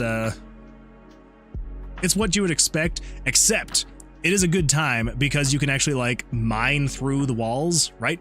You know, because it's Deep Rock Galactic, right? But then it's you know, hordes of monsters coming at you. But yeah, so you get like the different power-ups. Each, you know, obviously you've got the 4 different dwarves, and so each one of them has their perks, their different weapon classes, and all that fun stuff.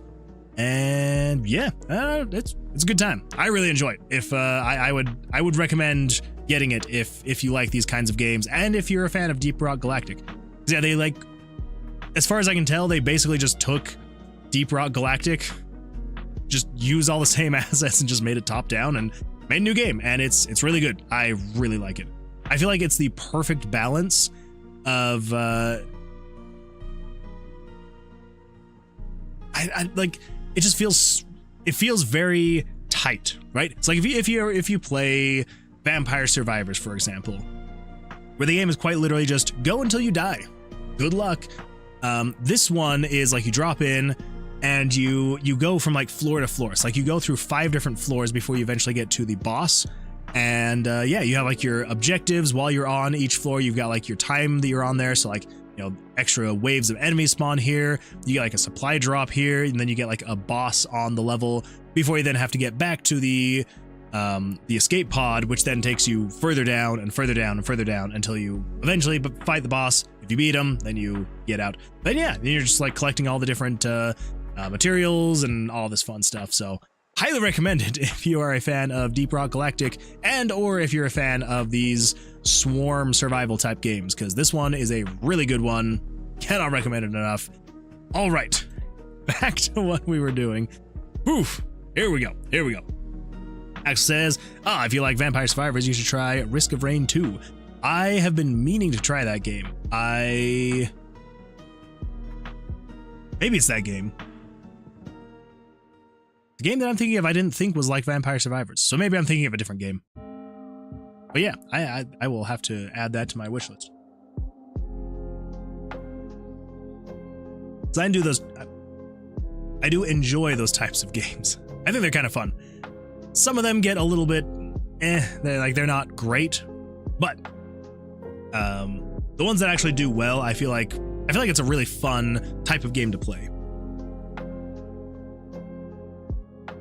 Mutation of Voice says, Risk of Rain, both 1 and 2 are really good. Not top down, but same feel, endless.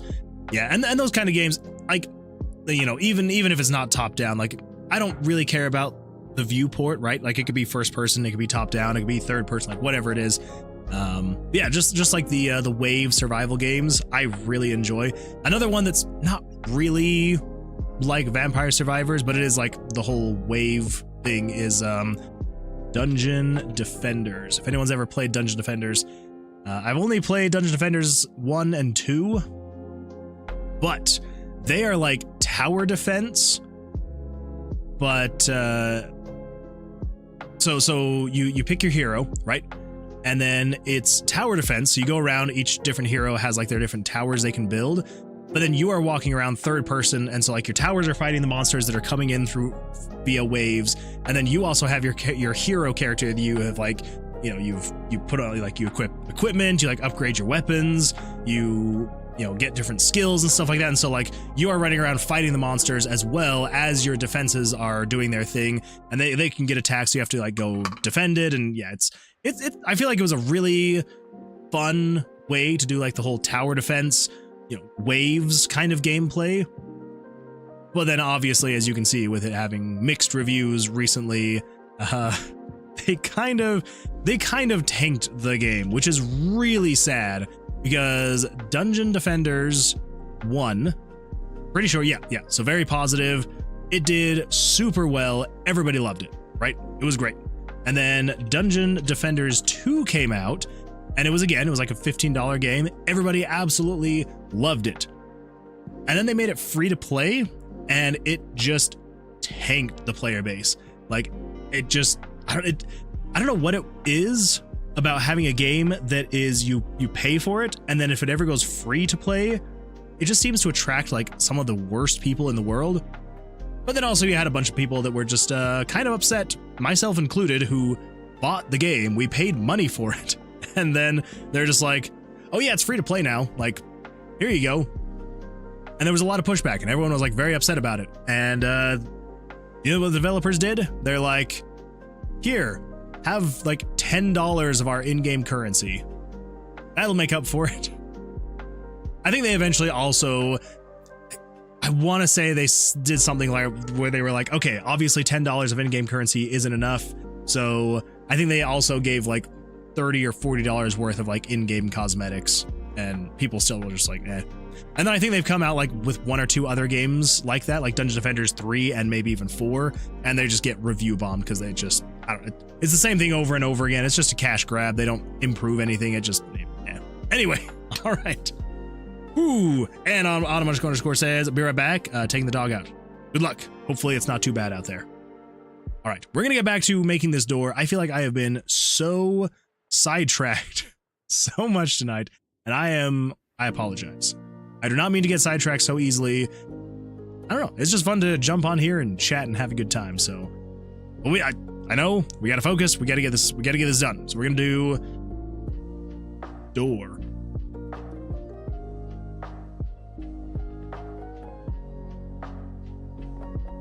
So how big do we think we want this door? I'm kind of thinking I want to make it slightly larger than the door that is on there.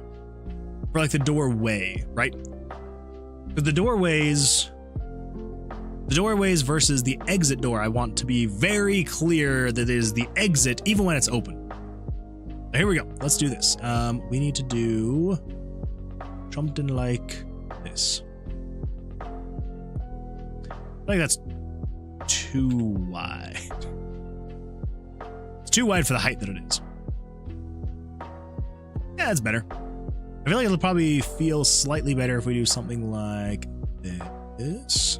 Select inverse. Something like this. Oh, something like this. Go. Okay, that'll be fine. All right, so there is the doorway. Now, if we do something like this. This is a different color. That is a different color. Fantastic. Keep that there for reference. Let's do, so I want to do like some pillars on the side, kind of like how this door was.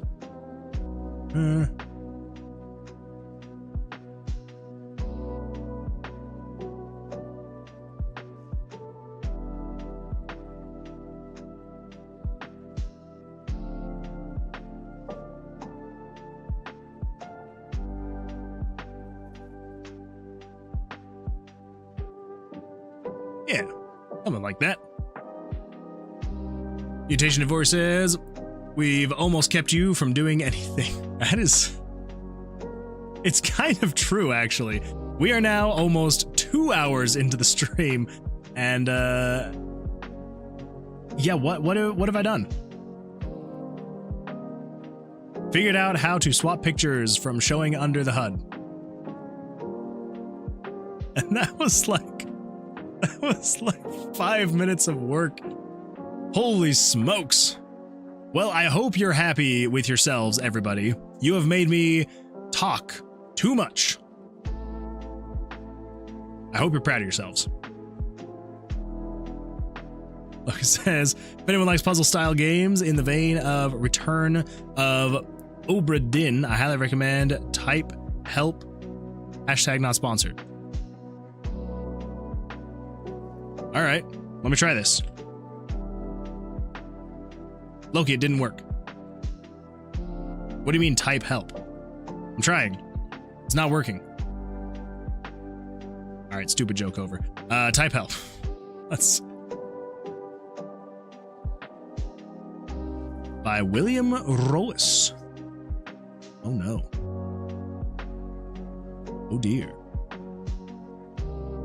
Click to begin, skip intro.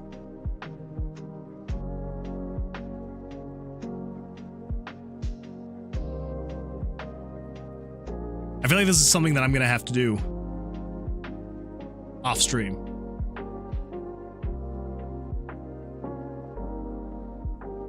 Or maybe we do it on stream sometime. Actually, no, I am absolutely horrible with puzzle style games. I am so bad at puzzle games. Puzzle Mystery by William Rose. Type help. All right. It didn't work. I typed help. Nothing happened. I'm gonna have to come back to that. It would be a great stream game. You overestimate my puzzle solving abilities. I feel like that would probably be one of the most boring streams I will have ever done. And yeah, I don't know. It could be fun. It could maybe be fun, but I feel like for the most part, people would just be upset at the fact that I am so bad at solving puzzles. But maybe. I finished it the other night. Is it a pretty long one? I mean, obviously, like, depending on how good or bad you are at puzzles determines how quickly or not quickly you're able to finish the game. But, 8-ish hours? Okay, so if it took you 8-ish hours, we're probably looking at about a 16 to 24 hour game for me. So I cannot put into words how bad I am at puzzles. How are you with logic puzzles? I cannot put into words how bad I am with logic puzzles. I am very terrible with logic puzzles. I don't know what it is about logic puzzles. They just go, okay. You know how I don't get references on the stream? That's how I am with any kind of puzzle. Like, I will be looking at something, reading something, and it just... We went to an escape room, like, I don't know, 7 years ago? 6 years ago? Something like that. And the escape room, the one we went to, was basically, I was told, was meant for, like, young teenagers. So for, like, 13 to, like, 17-year-old kids, like, wanting to go on group dates to go and do for fun. I don't think I got a single puzzle correct ever. It was bad. Like, people were basically trying to hand me the answers to the puzzles. They're like, well, what do you think about this? I'll be like, I may, and they're like, well, what about maybe this? And I'd be like, no, that doesn't make any sense. And I would like go off and they're just like, oh my gosh, like we just handed it to you. So anyway, I am absolutely horrible at logic puzzles. And yeah, all that to say, could I do it? Maybe. Would I be good at it? Absolutely not. Not at all. So, I don't know. But maybe if I was streaming, just every now and then I'd look over at chat and just be like, what's the answer? What do I do? Small but rock solid. Welcome. Says lots of Twitch people streaming Blueprints, which has lots of puzzles. Seems fun. Blueprints. I don't think I've heard of Blueprints. I've heard of Blueprints, the Rust streamer, but not Blueprints. Blueprints, not print. Oh my gosh. Thanks, Google. Thanks for showing me a bunch of blueprints. Blueprints on Steam. Wait, what?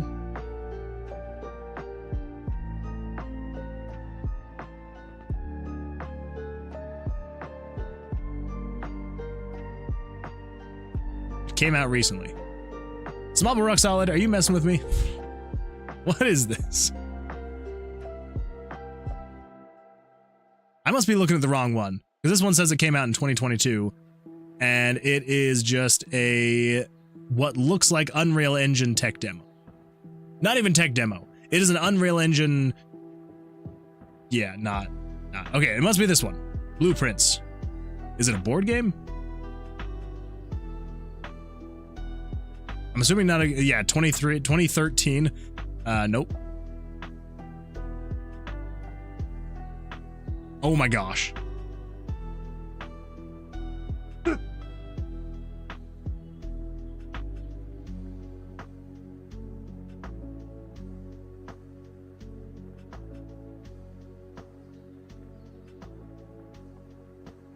Do you want to see what I typed into Google?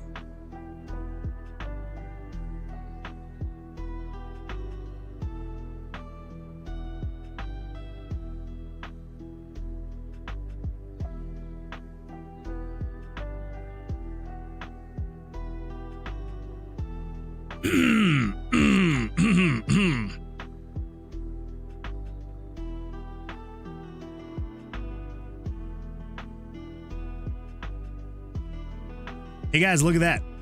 Blueprints. Blueprints. Not blueprints. Blueprints.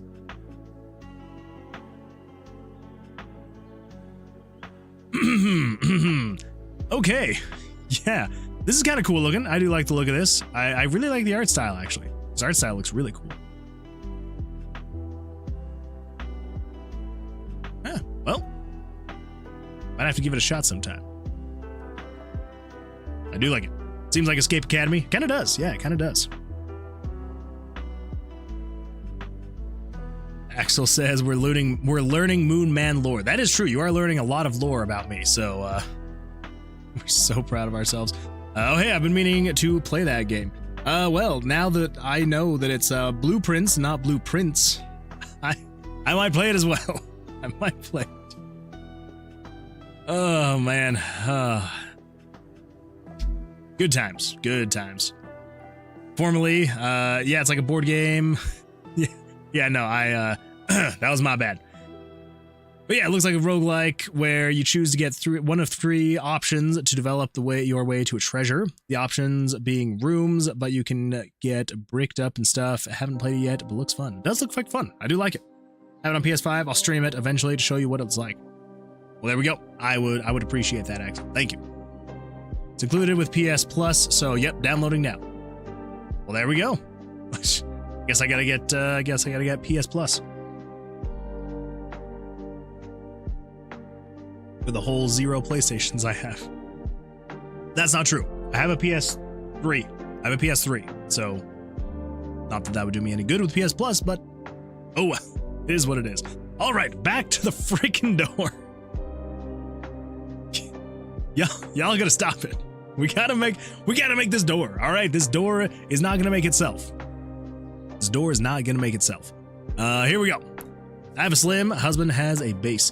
Yeah, I don't know. I don't have enough on console that I would want to play. I like the only games on console that I'm like, oh, I really would want to play that is well, there's nothing modern, honestly. Like whenever I think console, I think racing games, Guitar Hero, and RPGs. Guitar Hero's not a thing anymore. I haven't played a racing game in who knows how freaking long. And RPGs, they just are on PC now. So I'm like, hey, play it on my computer. That's how we go. That's how we do it, my fellow Americans. PS5 Pro sucks. Well, then I will not get the Pro. I don't know. My wife has an Xbox One.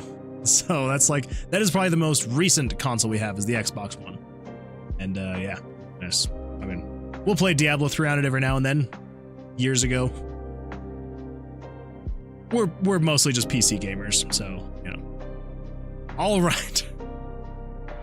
We're locking in. We're locking in, everybody. Here we go. We're doing this. We're making progress. So many more games. I mean, there definitely are more games on PlayStation now, and it probably would be good. I don't know. I just don't have time and money, so, you know. Mutation Divorce says, how's the door going? Don't ask me that.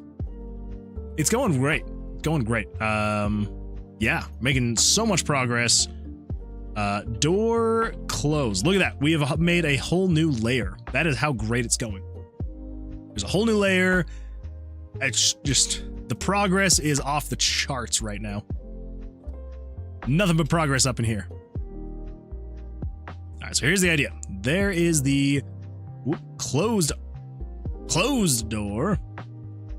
And then we grab this darker, and then we do something like, say, what if we go 1, 2, 3, bam, bam, 2, 3, bam. 2, 3, bam. 2, 3, another one. Oh, another one.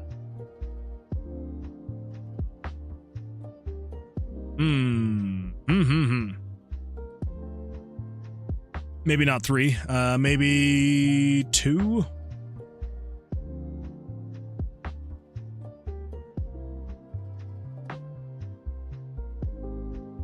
That works. There we go.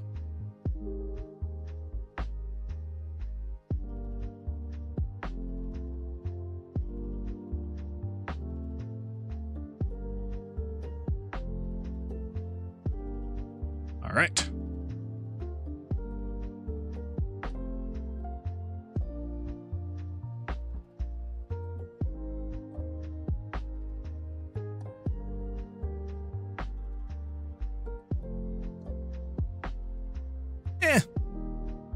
Good enough for now. Good enough for now. Okay, so now we need the handle. Let's do something like this. How do I do it over here? Ah, that's how I did it over there.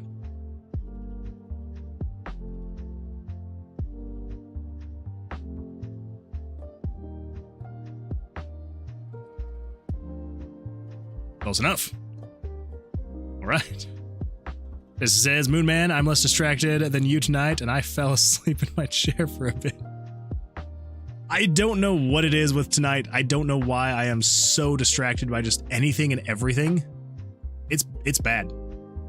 It's real bad. I really shouldn't be this distracted. I don't understand why I am. Makes no sense.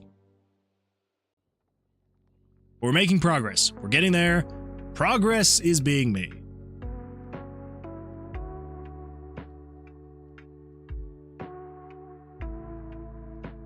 All right, something like this.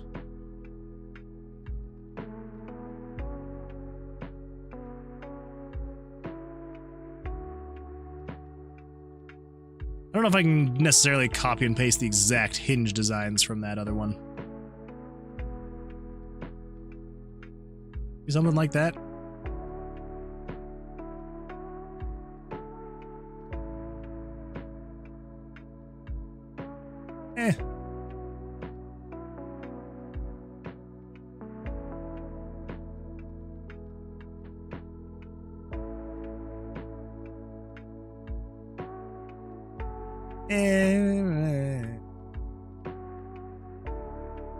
Alright, here's what we're gonna do. Here's what we're gonna do.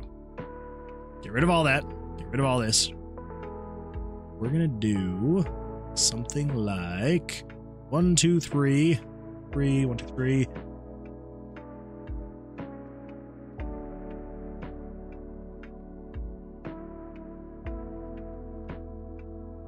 Yeah, that's a thing. Not the worst thing in the world. It's not the best, but it's not the worst. Close enough. All right, so we just copy and paste that and move that down to here. Down, put this here. There we go. There's some hinges. Don't think we want the highlight on the hinges, though. Yeah, the highlight's actually fine.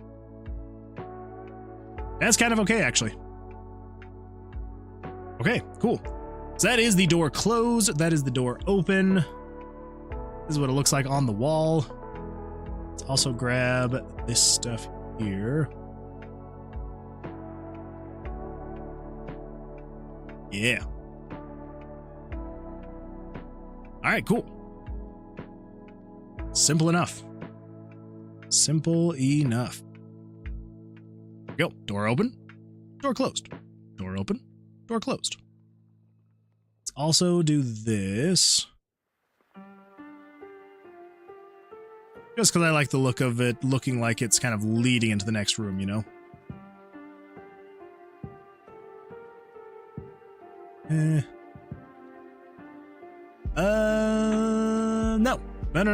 No. No. That's not right. That is not right. Let's do something more akin to this. I'll have it go 2. There we go.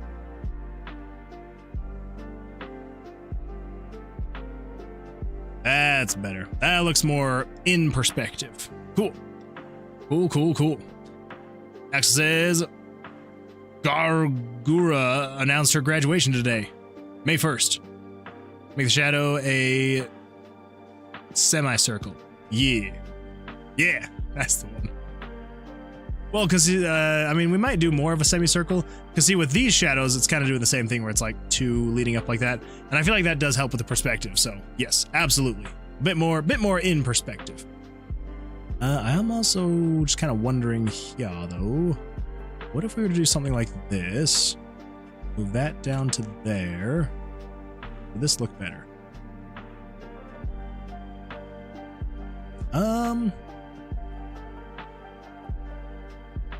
If we fill this in with black, come on. Oh, that is going all the way up to the top. Okay. So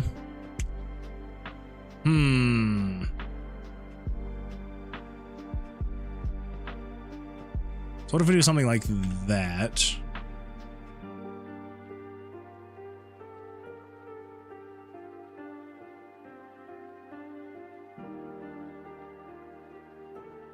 I feel like that looks better. Have that go down all the way to the bottom.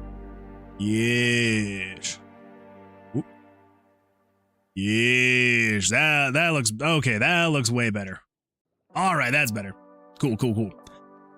Also, okay.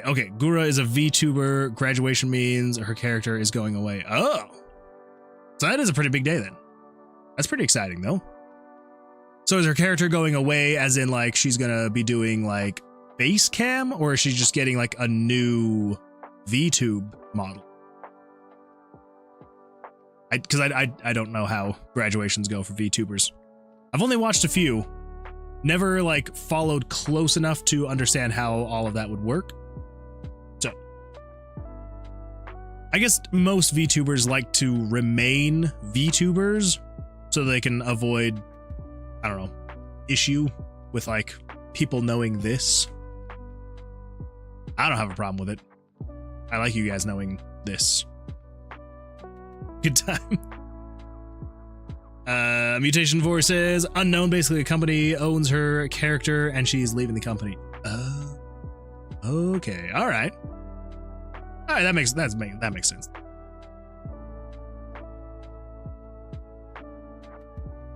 Well, hopefully it's under good circumstances that she is leaving the company. Hopefully. My understanding is like it's being, oh my gosh, Jesse, I am so sorry. My understanding, it's like quitting or being fired. I mean, that sounds about right. I mean, if it's the company that like owns the model, then either, yeah, she would either be quitting or leaving, you know, whichever way it would be. So the actual person behind Gura will no longer be using the character Gargura. If she wants to continue under another character, she has to make a new one. All right. Well, I mean, again, I have never followed this VTuber, but assuming how large of a platform she has, I can't imagine it should be too difficult for her to create a new, like, either create or commission a new model and go with that. So, well, hopefully it is under good circumstances and that it will not be a bad thing or a negative thing. Hopefully. Fingers crossed. It says, or she'll be back with a new model later. That could be the case as well. Devious Oatmeal, hello, welcome to the stream. Glad you are here. Oh wait, I forgot. I already said hello. Tired today, just got off work. Wait, did you already? Formally. Oh my gosh, yeah, you have been chatting for a little bit. Well, I'm gonna welcome you back to the chat again. I am also tired. It has also been a very long day, so welcome to the tired, very deranged stream that we are having. We are now 2 hours into the stream, and do you want to know what we've done? We made a door, and we made it closed. The stream has been a little unhinged today. Very distracting with all sorts of chats and just chatting. A lot of chatting. A lot of chatting. But it's been a good one. It's been fun. I've had fun. Hopefully everyone else is having fun chatting. Maybe. Hopefully. Autumn__ says, your face is adequate, Moon Man. Thanks for showing us. Well, I appreciate that. I mean, if you would like, I could do. Actually, I'm going to be completely honest. I have VTube Studio, and I thought about doing VTuber stuff instead of like doing a face cam. I didn't, as you can see, or maybe I did. Maybe this is just a very elaborate 3D model that I have created, and you would never even know. And I am slowly changing it over time with longer hair, and every now and then I get a little bit of stubble. Yeah. It could happen. It could happen. Diva Zuma says, disappointed, it looks nothing like a moon, unless we count the one in Majora's Mask. That is exactly the one I was going for. Yep. That's it. That's the one. All right, cool. Okay. Yeah, that's a door. That's a door, all right. Mutation Navori says, also, am I saying your name right? Mutation Navori? I think I'm getting that right. I watched her announcement, and as far as she said, she just disagreed with the management. It's fair. Graduation generally means equals still good term / could be rehired. Well, that's good. That's good. Let's hear it for the door. Thank you, Door. Thank you for being here. Do you have any words, Door? I'm a door. Thank you, Door. I appreciate that. Mutation of Force says,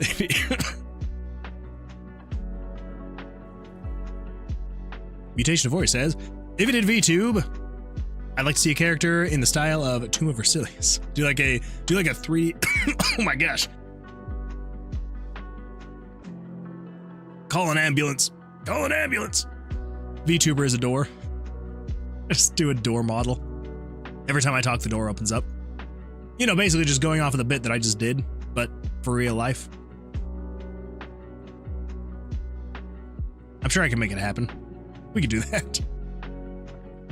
Mutation Ivory. Like ivory. Oh, Mutation Ivory. And don't worry, friends call me Mew or Ivory. Okay, well, whichever you would prefer. But I will now start saying Mutation Ivory, if nothing else. I probably will eventually ask if I can just call you Mutation or maybe Ivory, because same thing happened with Autumn_Falls_Day, is I was like, I'm going to stick with that name, and you can't stop me. And like, what was it? Like not even a full week later, I'm like, can I just call you Autumn__? So it was just easier. Do as you will. It's all good. Well, I appreciate that. Thank you. I appreciate that.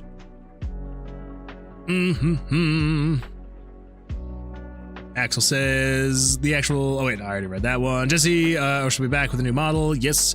One day we'll find out what. We'll find out the Moon Man isn't real. It is actually 3 Dushans in a trench coat. You're not onto me. Not even close. Wait. Is that Dushans? Doctions. That's gotta be it. That's gotta be the one. Doctions. She said she doesn't like how the company Hollow Live. Oh, actually, I think I've heard of that company. A lot of her friends graduated and started anew, though these new VTubers technically can't be associated or affiliated with the old ones. That's fair. I have a friend named Ivory. She's sweet. It's a good name, too. Oh, they're wiener dogs. 3 wiener dogs. Jesse, you calling me 3 wiener dogs in a trench coat? How dare you? How dare you? I would at least be 4 wiener dogs in a trench coat. At least. On the account of I'm a little overweight. We're gonna get there. One of these days, I will shave off that 4th wiener dog, and I will just be 3 wiener dogs in a trench coat. Yeah. 3 wiener dogs. Yes. I am 3 wiener dogs. More professional. All right. all right. Here, Loki really says. Loki really did say, I used to do cam, but then due to streaming late and other issues, I switched to just a commissioned piece. Yeah, and in the beginning, I thought about just doing that as well. I was like, I don't want to deal with the camera. I mean, I was like, I don't want to deal with it. And so actually, now that I'm thinking about it, let's go back to the past. Was I doing cam all the way since number 1? Oh my goodness gracious, I was. Look at this. Look at old Moon Man. Look at him back there, being all crazy.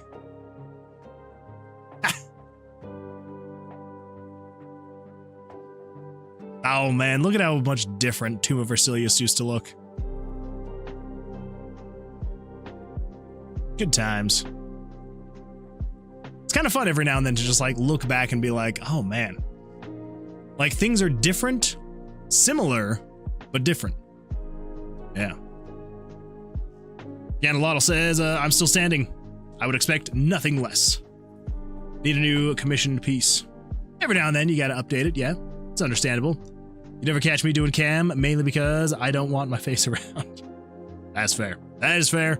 It happens. And I thought the same thing too. I was like, do I do cam? Do I not? I was like, maybe do I be this dark, mysterious person that no one really knows what I look like?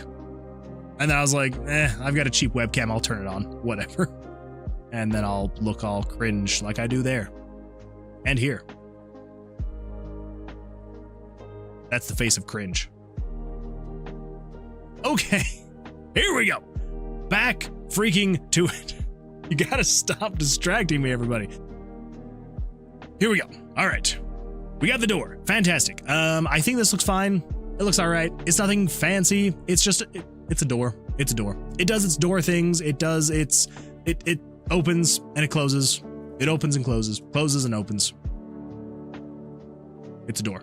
All right, so how are we gonna do this? What we need to do is we need to say Control-Alt-I, Control-Alt-I, not Control-Shalt-I. I was gonna say Shift. 400%. There we go, fantastic. And look at that, it is still a door. Now, how do I have the other thing right now? So the room exit, it is the same size as the whole of it, so that's great. So we're gonna say this now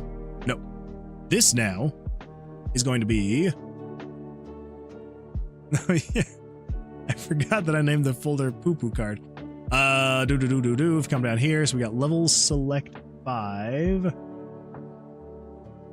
What did I call that thing again? Room exit, that's what I called it. Room exit. Room exit 1. We're just gonna call this one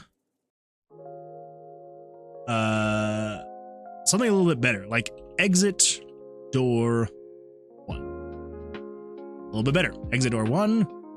And this is exit door 2. Exit door 2. Cool. All right, so we've got our doors now. Fantastic. Now if we come back over here to RPG Maker, we need to actually spawn the doors. So how are we going to do this? How are we going to do this? Loki says, also with a kiddo that just walks in while streaming, definitely don't want that. That is true. That's true. We don't want that. We don't want that. Also, focus. That's right. Focus. Control Shart. In my defense, I said Control Shalt, not Shart. Because, you know, Control Alt, Shift, Control Shift, Alt, Control Shalt. I swear that's what I said. So my door is almost done. Just saying. Jesse, I know. I am getting way too distracted tonight. We're gonna be good. We're gonna be good. So I have my owl character, and that is an absolutely fantastic. I actually really like how your owl, and it's fresh on my mind because of your stream today, but I really like how your owl like moves when you chat. It's a good time. I like it. All right, here we go. I'm gonna do what Loki told me, and I'm going to focus. Focus. Here we go, focusing. So, how are we going to spawn this? Well, let's come over here. We're gonna go to, I believe it's in this RTG spawn. Yes, down here at the bottom, set exit spawn. This is the one. So what do we need to do? Starting exit room, yes. So basically it's saying the exit room is going to be in rooms 1 through 60. Okay, and then it's going to check 97 plus 36 times 4 if that variable is greater than 0, which this first one is just saying, is there a room there? And then it's going to say, is 36 not equal to 100? 100, the variable 100 is the player's coordinates, and then 36 is the exit spawn. So basically it's saying, pick a room between 1 and 60. It picks a room. And then it says, hey, is this room a room? Because if you all remember, I think I have the RTG to only spawn 40 rooms. There are 60 potential rooms, but only 40 of them spawn at a time. So basically it just says, hey, pick a room 1 through 60, and then it says, hey, is this actually a room? And then, hey, is this room where the player spawns? As long as it's not, continue. If either one of these conditions is not met, then it goes back, picks a new room, and so on and so forth until it picks a room where you are not located to spawn and where there is actually a room. All right. Then we go through and we say, don't spawn things in the room, don't spawn things in the exit room, and then set current room config to the spawn config, and then show layout. Cool. But we need to take this a little bit further. Yeah, setting player spawn. Cool. So what do we need to do here? What we need to do is we need to say, if the room that it has picked is any room with the ID. So as you can see here, again, remember I said each of the room have an ID. So room 1, sorry about that, room 1, you can go south. Room 2, you can go east. Room 2, north. Room 3, north. Room 4, west. And then north to south, east to west. These two directions, these two, these two, these two, these 3, 3, 3, 3, and 4. So 1 through 15 are the IDs. So what we need to do is we need to say, hey, any room that has an upward direction, if you can go north in any of the rooms, do not have a potential to spawn the exit in that room, because that would close off your way to get through the dungeon. So basically it can say, hey, spawn the exit if it is room either 1, 2, 4, 6, 7, 10, 11, and that's it. So it has to be one of those rooms to be able to spawn the exit, which I believe and I hope shouldn't ever make it so that you actually, yeah. So that means, so there will always be some way that it will spawn, because there will always be at least one room in the dungeon that once you go so far north, you can't go north anymore, right? And so you would have to spawn in one of those rooms, if worst comes to worst. The hope is that eventually, or most of the time, it will spawn somewhere like in the innards of the dungeon, and you're not going all the way north to be able to find the exit.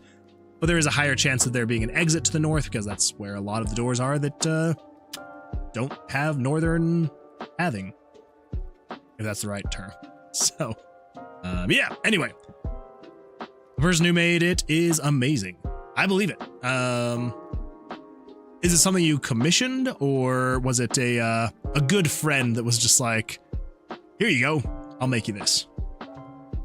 Either way is cool. So, I remember I actually figured out, and I'm gonna have to look this up because it is a super useful else handler. If you're using RPG Maker, I would highly recommend this else handler. This script call else handler. Let me see if I can find it.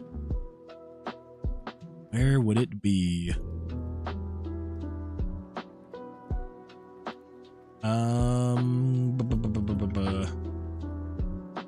Where would it be? I know it's got to be somewhere. There it is. So this script right here. Let me come down here. So if we come back over here and we go to RTG spawn, and then we come back down here to where it spawns the exit.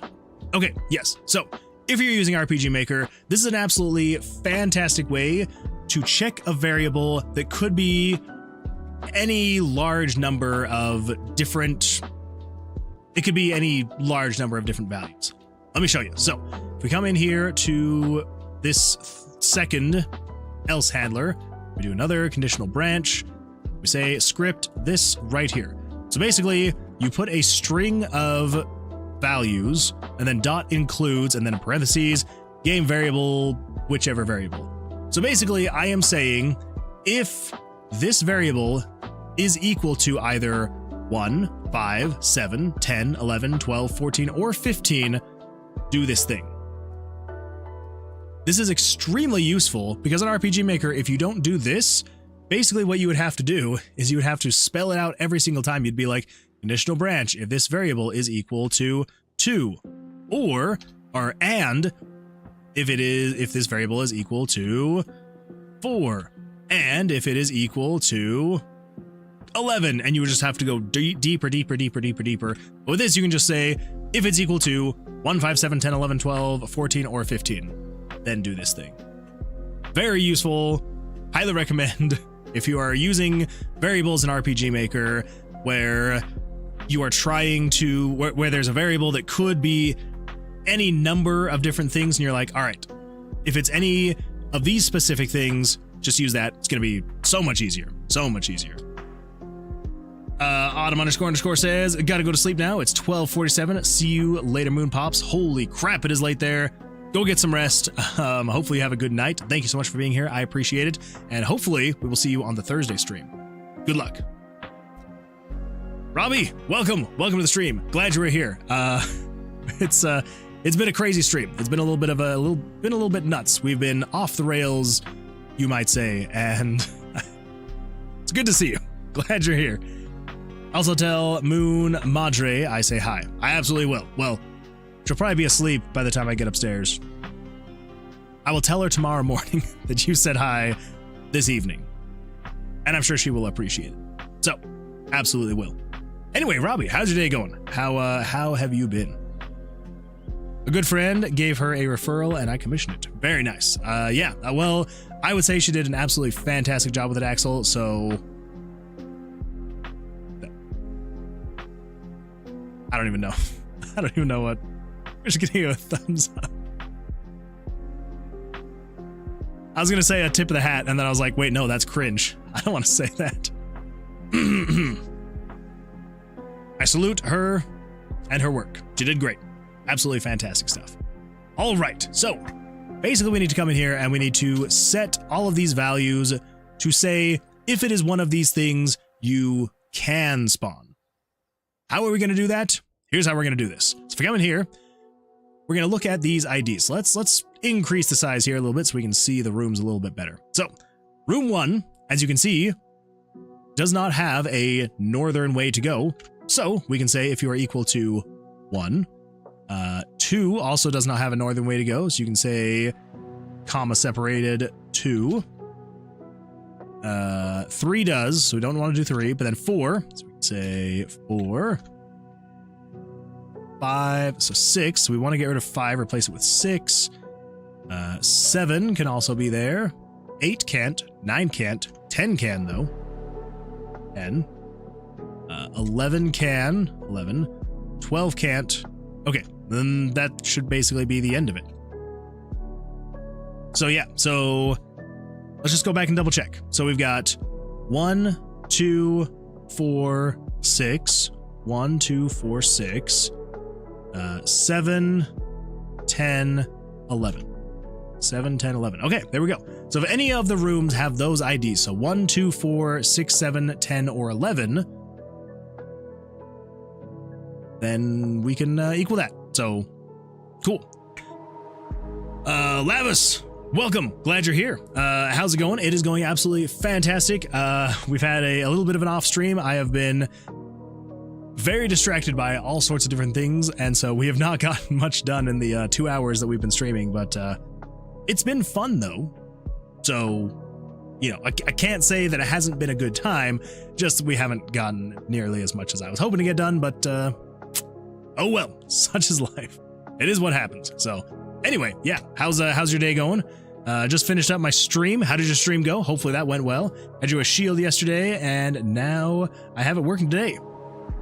Well, congratulations. That is absolutely fantastic. Yeah, I know that feeling. That is an absolutely fantastic feeling. So I salute you in your work. Very nicely done. I like it. Robbie says, I'm fine. How are you? I'm doing great. A little distracted, but yeah, feeling good. I am feeling pretty good because, I mean, just in case you were not aware, because I don't know. I don't know if you're in the Discord or not, but I got our lemonade stand game finally uploaded. Let me see over here. Yeah, that's the one. Yeah, finally got the lemonade stand game uploaded onto itch. So it is now up and running, and you can now play it. It was a little bit buggy today, so I had to do some hot fixes to get the game working. But yeah, it is all working now, and it's great. So if you feel like you want to go play a relaxing lemonade stand game, then there you go. It's there for you. So anyway, so yeah, it made for a fun but also somewhat stressful day, because yeah, I was like, it's finished, here we go, we're all done. And then I posted it, and these were all the bugs, all the hot fixes that I had to do today. Some of them game breaking, and that was not good. So other than that, it was an absolutely fantastic day. It was great. It was great. And these are all more things that I need to do that weren't necessarily game breaking, but they need to be added. So yeah, Loki definitely said it best. It is working. You can technically, I think you can technically play it. There might be some bugs. So if you do play it and you find bugs, let me know, because I would absolutely love to get those things fixed. All right, so 36. Okay, so what do we need to check for then?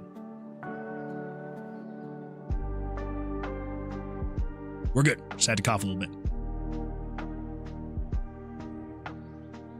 So the idea is, so we're checking game variables 97 plus game variables 36 times 4 is greater than 0. And then if game variables 36, so this is the exit location. So long as the exit is not in the player location, and last but not least, so long as variable 36. So we don't need variable 36. What we need to do is basically check. Yes. Okay, so we basically just need to take this, and we need to swap out this guy right here. So let's actually come in here to the script editor. That'll make it a little bit easier to do all of this. Because working with one line of JavaScript in here, it's absolutely terrible. I know that not many people using RPG Maker are going in and using custom JavaScript, but just the fact that they only give you one line, so annoying. Anyway, okay, so let's do this. Okay, so this is the actual thing we want, and then we need to replace this section with basically all of this. So yeah, so variable 97 plus 36 times 4. All right, so let's cut that. And we should be able to paste it here. So essentially, what this is doing is it is saying, hey, you can kind of think of this as like, think of it like order of operations in mathematics, right? Even though this is the very beginning, think of it in such a way of you're saying, all right, is game variable 97 plus 36 times 4, is that equal to either 1, 2, 4, 6, 7, 10, or 11? Yeah. Now, the last thing we need to check, because I'm absolutely terrible at this, is we need to make sure that we are not missing a closing parenthesis. So we've got 1, 2, 3, 4, 5, 4. Gosh. Okay. 3, 2, 1, 0. Okay, that should be all the closing parentheses we need. All right, so let's cut that, come over here, paste this right there. All right, so at the end of the day, it is picking a random room between 1 and 60. This first thing is saying, hey, are you a room that you just picked? Next thing is saying, hey, is the player in that room? The last thing it's saying is, hey, is that room one of these rooms that do not have a northern direction that you can walk. And so long as you are not, then break the loop. All right, cool. There we go. Fantastic. So, in theory, we should be able to come in here. New game, save file 1. Yes, yes, yes. Next, cool. And then if we do this and we find variable 36, the exit room should be room 56. Let's head over there and find out. Get out of here, slime. Oh, yeah. I forgot that I can actually bust while playing Blackjack now, so. Ah, there we go. That is still broken. I thought I'd fix that. I guess not. I'm just gonna run. I don't care to fight you. Oh my gosh. Okay, so that apparently is still broken, having the HUD show behind images still, so that's fun. I have to figure that out. I'm gonna figure out what's going on there. Oh my gosh, why am I getting hurt? That was weird. But anyway, as you can see, bada bing, bada boom, it spawned this in a room where you cannot move up. Like I said though, again, the northern rooms are probably going to be the most common for this exit to be, because every single one of these already doesn't have a northern facing thing. I might adjust that at some point, but for now we're going to keep it like that. And we'll see what happens. All right, I just want to try one more time just to make sure, because testing once, that is not enough for you to actually know what's going to happen. So let's test one more time. 36 is room 59. Well, that's easy enough. There we go, 59 again. That's actually, that kind of worries me how often it's actually going to be just at the top of the map. Let's make sure. 57.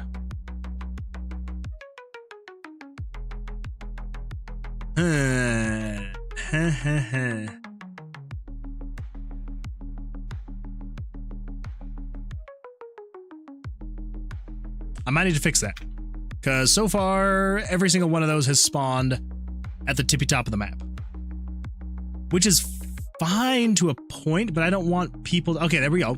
Room 14. That's easy enough. The thing is, I don't want people to feel like they can...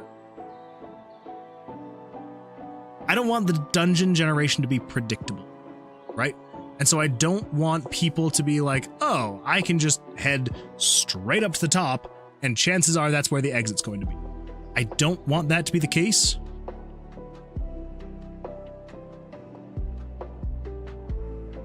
Yeah, we'll see what we'll see what happens.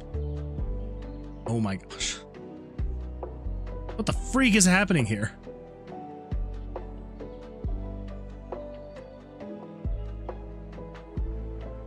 You all saw that, right? It like...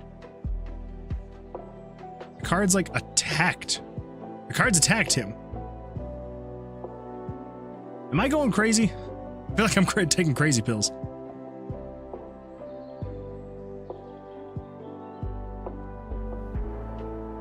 All right. Whatever. Whatever. There we go. You can't go north, but it's got that... I can, okay, here we go. All right, here's what we're gonna do. We're gonna refresh this one more time. And if it spawns the exit somewhere along the top here, so 60 or so like 54 through 60, if it spawns it somewhere in there, we're going to fix it. If not, then I guess we'll just leave it as is for now.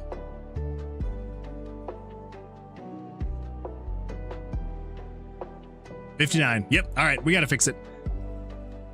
How are we gonna do this? How are we going to do this? We're gonna say RTG spawn, come down here.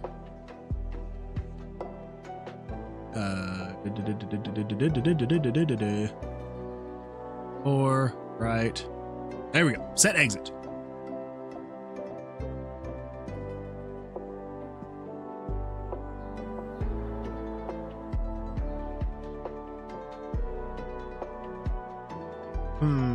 Blah, blah, blah, blah.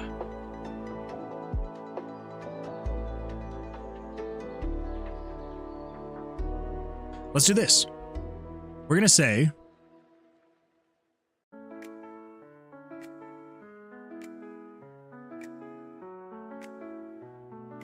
control variables.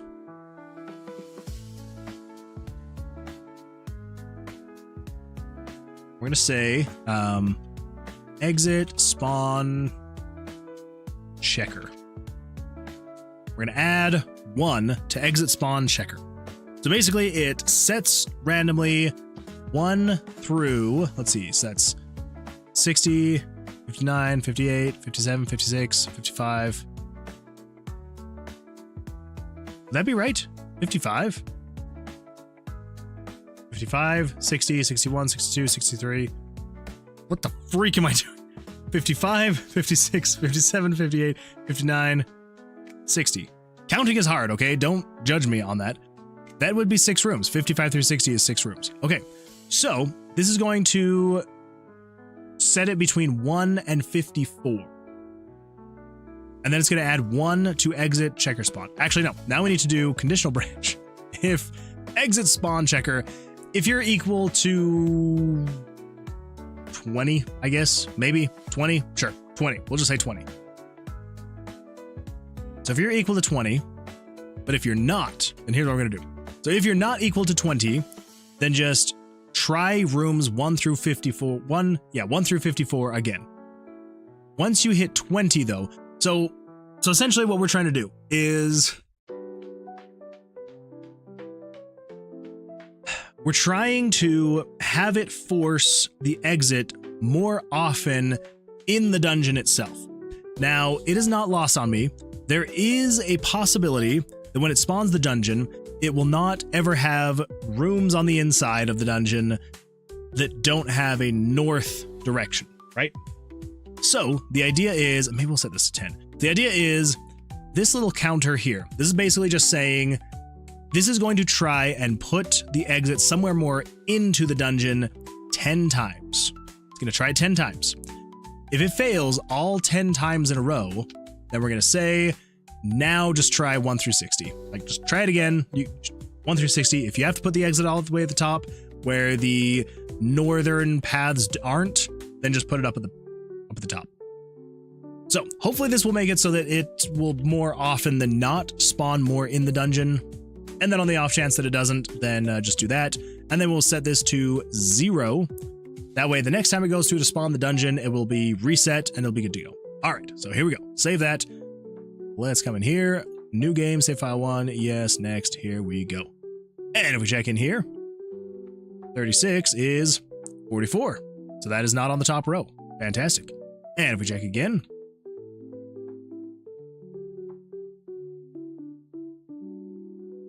$54.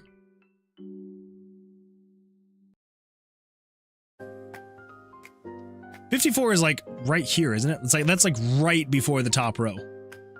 That would be hilarious if it is. I just want to make sure though. I just want to double check. Yeah, what the freak is happening here? Why is it doing those things?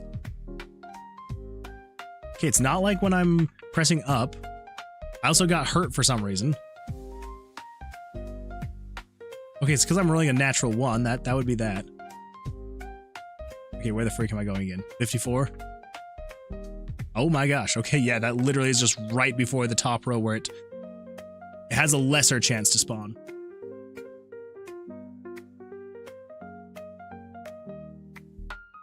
$17. I'm just gonna check like 2 more times.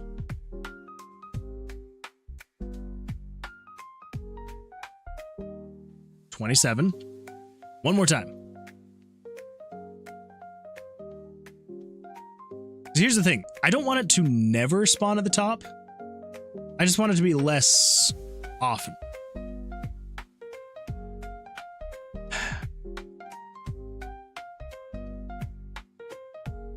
Yeah, that'll be fine. It'll be fine. It'll be all right. Okay, cool. There we go. So now it has a higher chance of spawning somewhere in the dungeon, but there is still the chance that it would just go straight into the top and we'd call it good there. All right, so that fixes that. Cool. Let's come back over to here.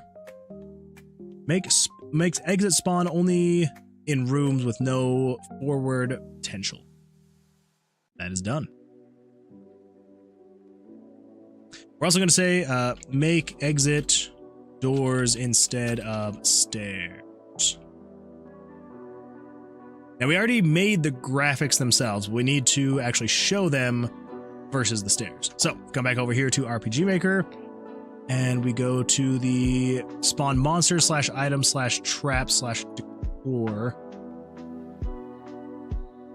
That is not what we need. We need this event right here, which is the initialization, the move, and the transition animations. So this right here, reveal next room, show decor, show exit. There we go. So if the player's location is equal to the exit, then we're going to show picture 26, exit room 1. We are not going to show that anymore. We're not going to show exit room 1. We are going to show exit door 1. Cool. And then it also shows exit UI text, exit UI button 1.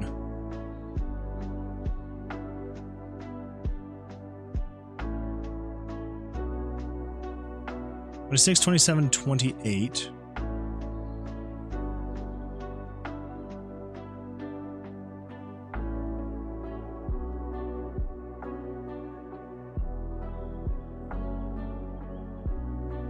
Six.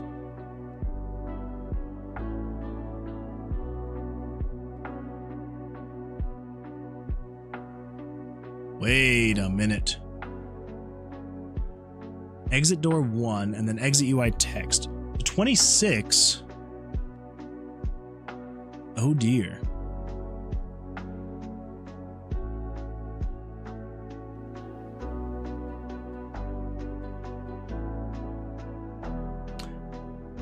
Okay, here's why I'm saying oh dear. It's because so the exit door, the exit UI text, and the exit UI button are 26, 27, and 28. But then down here, when you're trying to show the room floor dice, that is using 26 and 27.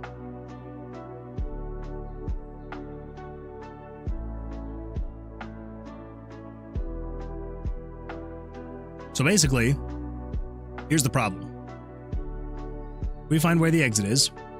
Room 34. Let's come over to room 34. Oh wait, we need that dice. I also need to figure out the whole me running thing and it attacking me thing and yada yada yada. Okay, so we've got our dice. Let's move over. Of course, I was gonna try and avoid the monster in that room, but that didn't work. That did not work. I just ran into a new monster. Probably gotta go that way. Well, no, because I can't go south there. All right, so we are in room 34. Let's find that freaking room. Okay, something definitely weird is happening. It's like attacking me sometimes. I don't get it. I'm gonna have to look into the whole... yeah, definitely gonna have to look into the whole monster attack thing. And like the saving throw. Okay, where the freak is 34? Okay, 23. I think it's gonna be like over here.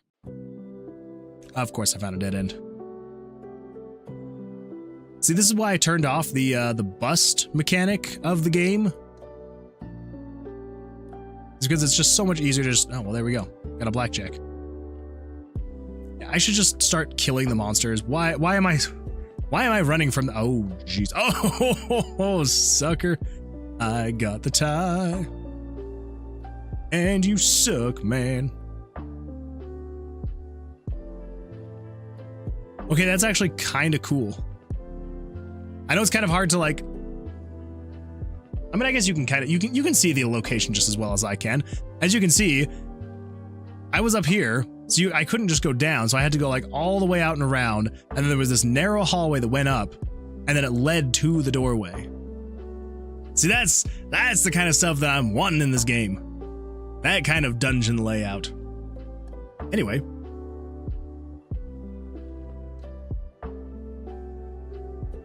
Yeah.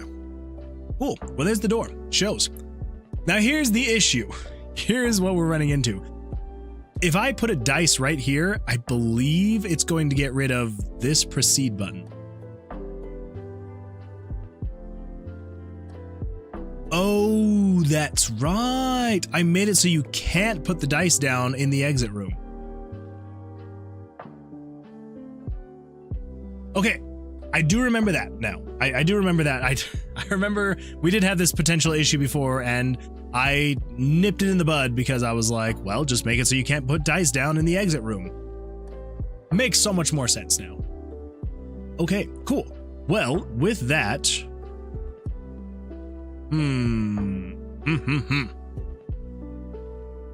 Mutation Ivory says, hey, you've got progress while I was AFK. Sick. It's true, I did. We finally have the door actually showing in the dungeon now, so you can leave and come back, and there's a door there. So that's happy. And then just figuring out how we're going to fix this whole thing here. Yeah, we're going to get there. Anyway, yes, so we've got the door spawning. That's good. You can't mess things up by putting the dice down on the floor because you just can't put the stuff down. You can still put them down in here, right? You can still do that. Then if you come up here, you can't put them down in here. Then you got to go back and get your dice. All right, so that is that. So what about this whole thing here? The,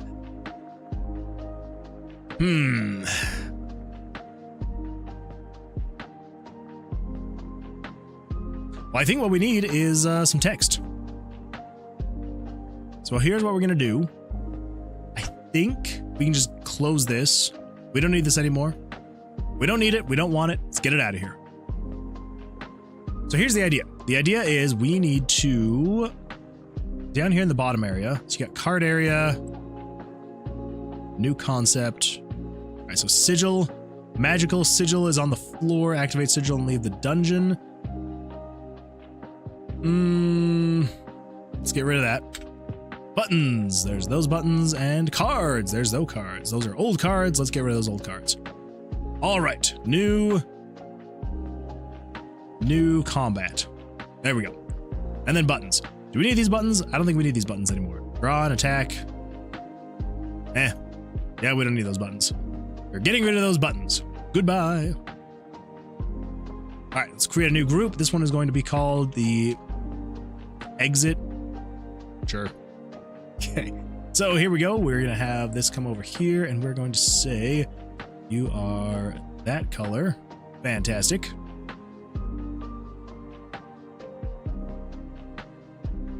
And then let's do 3 by 5. I'm gonna make this 20 pixels. And we'll say something like the door is locked tight and won't budge. Budget? Won't budge. Maybe there's a key somewhere that could unlock the door. Go. Get centered. Door's locked tight, and I do really need to redo this font. I feel like it only worked for me so well because I knew what all the letters meant, because I made the letters myself. But for some of these things, they just look like glyphs. Like the W, that does not look like a W. It just doesn't. Tight and haunt budge. Maybe there's a key somewhere that could unlock the door. Yes, maybe there is. Maybe you can.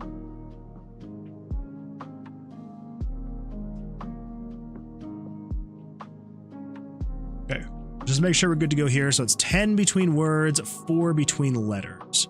I don't know why the spacing of all this stuff gets so off with this font. It makes no sense. Like, it's fine for a while, and then once you get so long, it just starts getting off, like by a pixel here and a pixel there, and I'm just like, just be correct. 10, 4, 4, 10, 4, 4, 4, 10, 4, 4, 4, 4. But that does not need to be that far, right? I think maybe it's just like the periods I need to fix, maybe. Like the periods, the parentheses, the apostrophes. If feel like maybe those are what I need to fix. Maybe they're the ones that are just breaking things.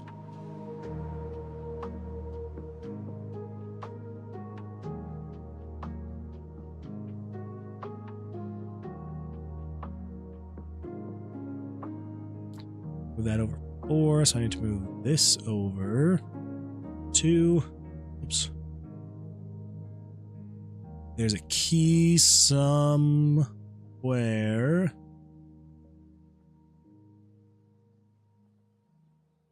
That would unlock the door.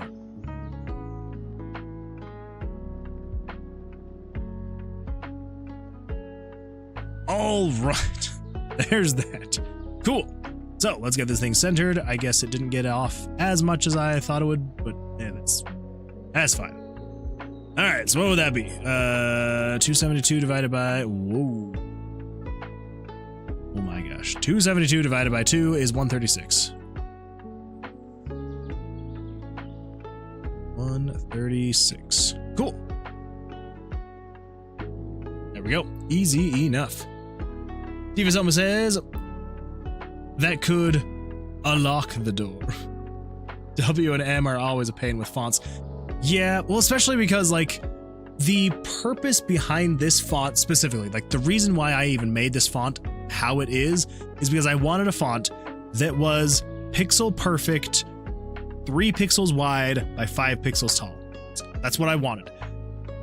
Because I'm like, well, I wanted everything in here to be 100% pixel perfect all the time. And so I was like, well, you know, with things like names, if you were to, for example, just make your name, like, let's say, for example, M's and W's are usually a bit wider in fonts than the rest of the letters, right? Which makes sense. They need to be a little bit wider for that kind of stuff. So I was like, well, this works great for most other letters, but if someone comes in here and they're like, oh, my name is www,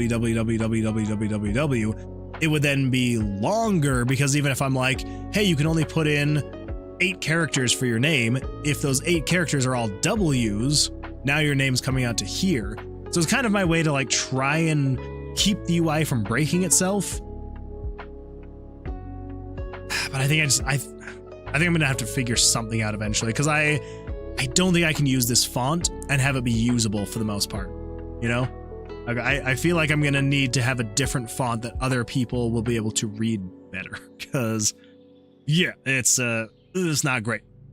I do the N like an upside down U. It might be weird out of context, but look less like an H maybe. That is true. Monospace font. Exactly, yeah. And it is, yeah, so it's the monospace font. Maybe I just need to look up and see how others do monospace fonts. So I feel like someone's got to have come up with a solution by now. Maybe. It is really a real classy font though, for real. I appreciate that. Thank you. Yeah, it's, I mean, I had a good time making it. I do like the pixelated blocky look of it. It just, you know, when it comes to certain letters like W's and M's, doesn't work that great, unfortunately. Is the name the only thing? Not necessarily, because it was also, you know, like, say for example, like if you're getting quests and things like that.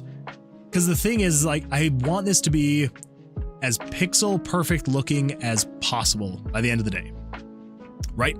And so basically the idea is, I wanted to make sure that regardless of wherever any font was, you know, because like, say for example, with this, right? So when it's showing this text here in the engine, it will be, I'm basically telling it, hey, this is your space to fill, like right here. And it will fill that space. But then if it ever goes longer than that space, it will start shrinking the text so that it's all readable, which is great. That is what I would expect it to do. But as soon as it starts shrinking text, it loses that pixel perfect look. And so I don't know. I feel like I'm kind of between a rock and a hard place. I could, I'm sure, figure out ways to account for that length, right? Like if there just happen to be things with lots of W's or M's, figuring something out. But yeah, honestly, like the name is the biggest one, which I could limit in some way, shape, or form. You know, I could be like, hey, for every 2 W's you put in the name, it's going to shorten the max name length by 1.5 or something like that. So I don't know. I'm trying to figure it out. We'll get there. For now, the font should be fine. We'll figure out once we get there. Mutation Ivory says you should make it so photographs are a different font, things you need to read a lot of. We could try that. I'm trying to keep consistency across everything. So I do want to keep the same font, but it could be an option. We could potentially look into that maybe. There's plenty of solutions. However, your problem is the size. There's no solution to the 3-pixel font. 4 has an all right solution, but 5 is the smallest size that can solve the issue. Exactly. And then that is kind of where, you know, we do run into that issue. Because yeah, it's like, if I were to come over here, right? If we were to do 1 pixel wide, if we were to do, you know, 1, 2, 3, 4, 5. So that's 1, 2, 3, 4, 5. There we go. We've got our W. Like, even if we did something like that to make it like more blocky looking or something. And then same thing with M, you know, if we go 1, 2, 3, 4, you know, there you go. There's your M.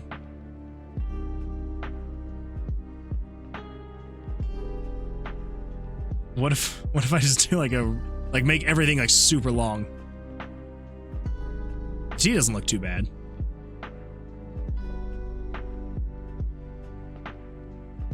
Make like a very wide font.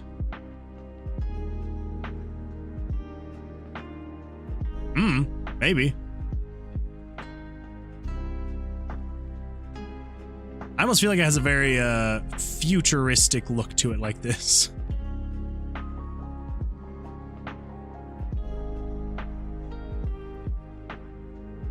Yeah. Wide looks mildly sci-fi to me. Yeah, that's exactly what I'm feeling too. I'm kind of like, yeah, not quite the look I'm going for. It does have that sci-fi look.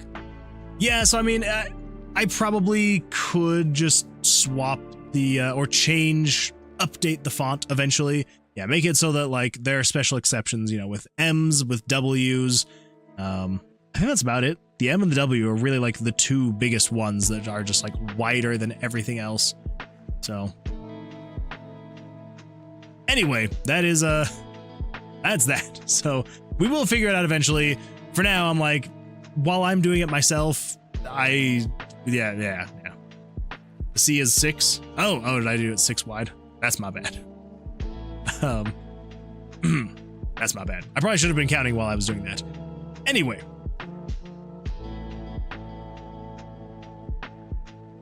All right, so this is what we want to have it show when you come across the door and it is closed. So let's do new. And this is going to be the new UI, exit UI text. Let's delete that one though, because this is going to be UI text 1, because this is when the door is closed, and then we're gonna have a second one for when it's open. So. Oh my gosh, Axel says, try subpixels. I don't know what that means in terms of font. Font subpixels.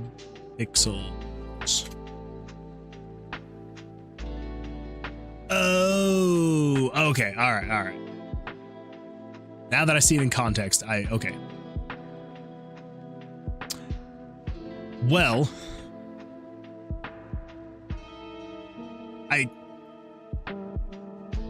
I would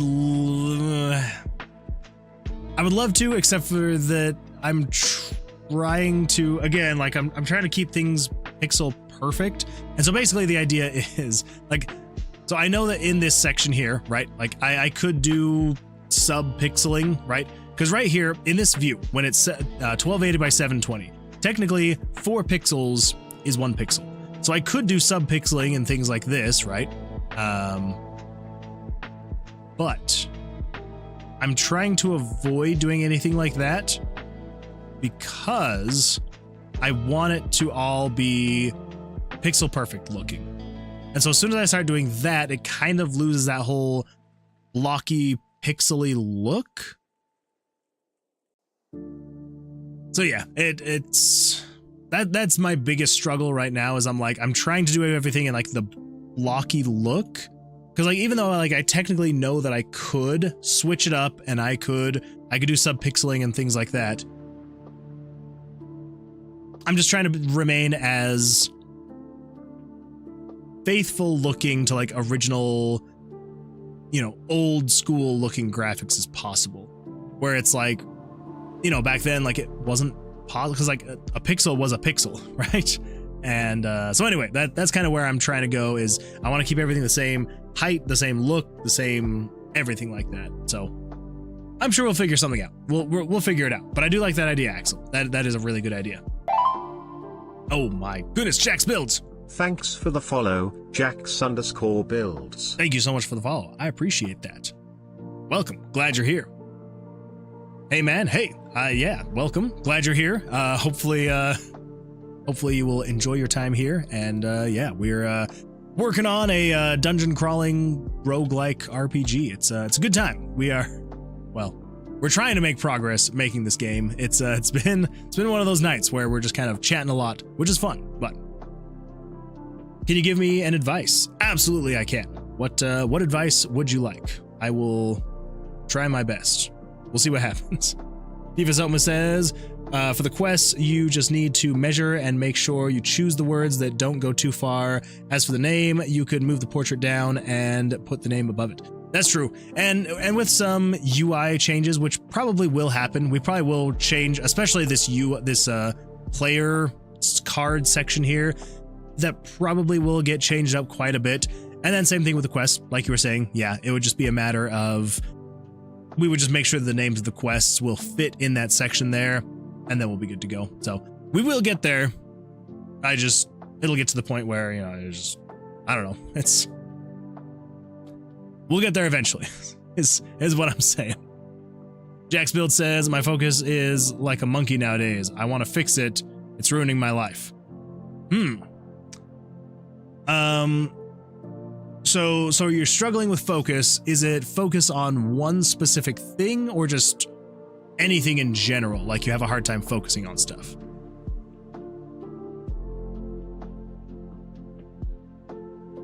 And I'll give you some time to respond. Okay, so we need to show image when you enter that room. That question has many possible answers. That is true. I have a hard time focusing on anything. All right. So it's anything and everything you have a hard time focusing on and like sticking to.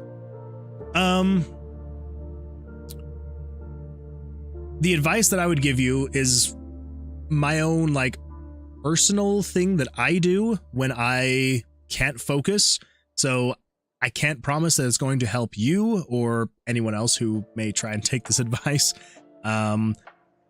If you're having a hard time focusing on anything, give yourself some time to not focus on anything.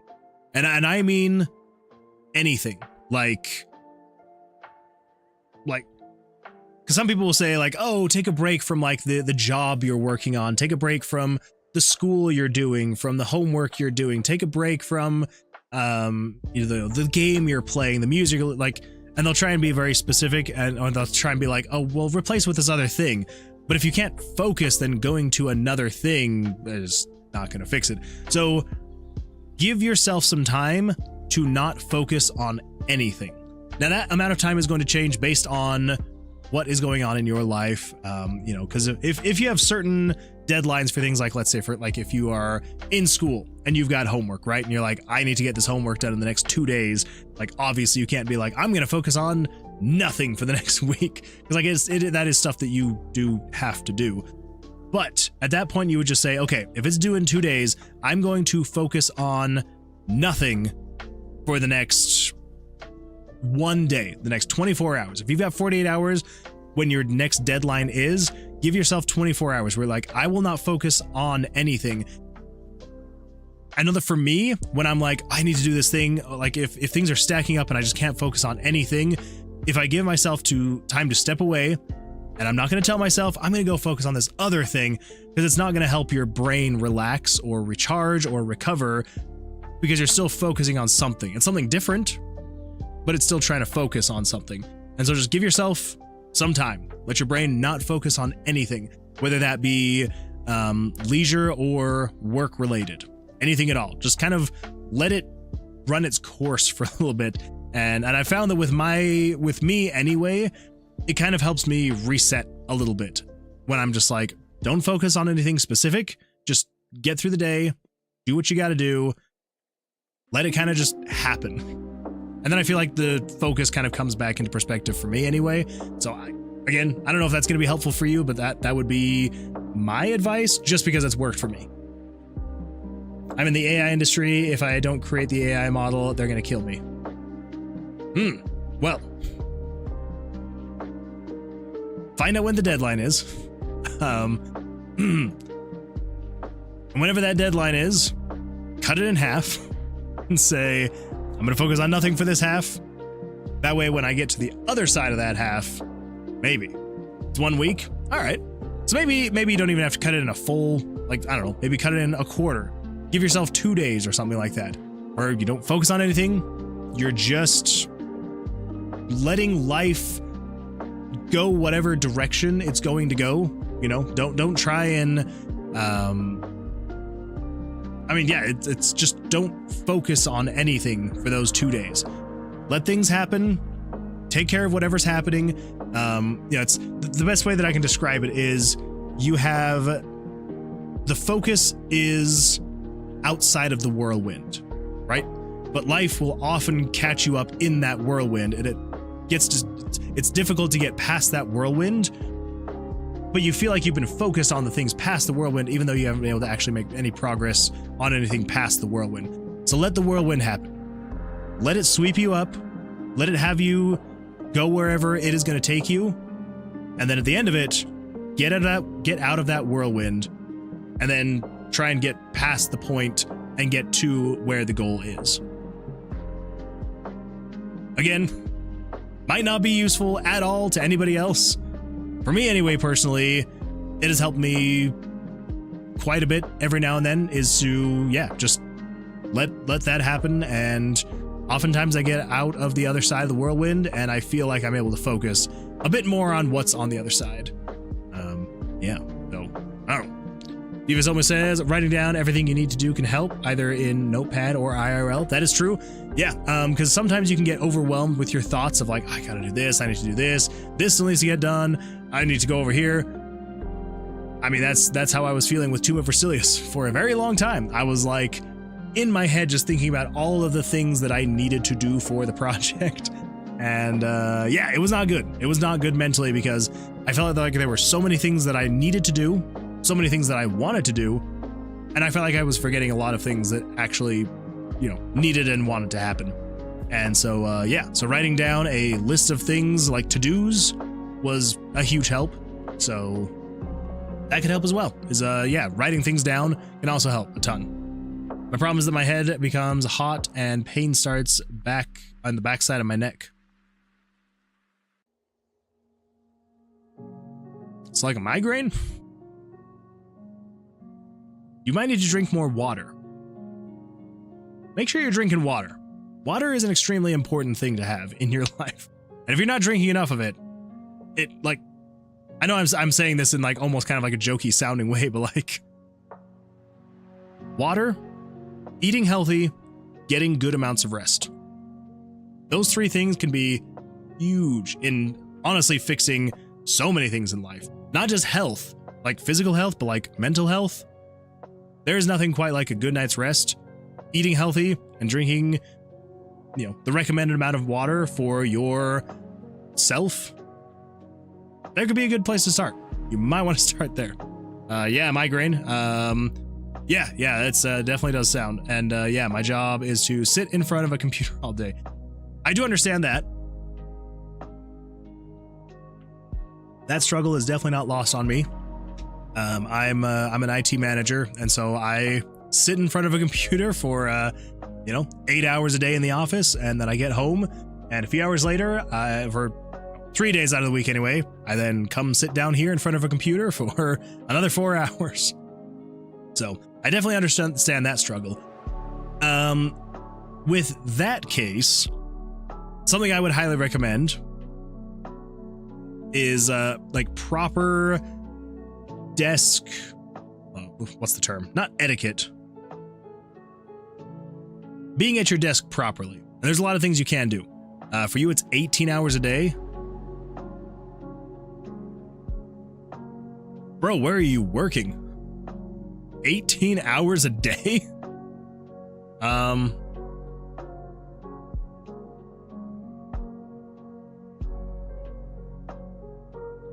You might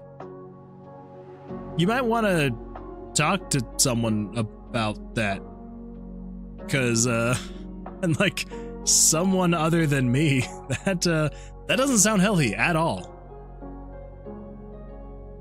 That is not good. Working on a large language model, I mean, yeah, but 18 hours a day is nuts. And if your employer thinks that overworking you to the point where you're working like twice as long as you should during the day,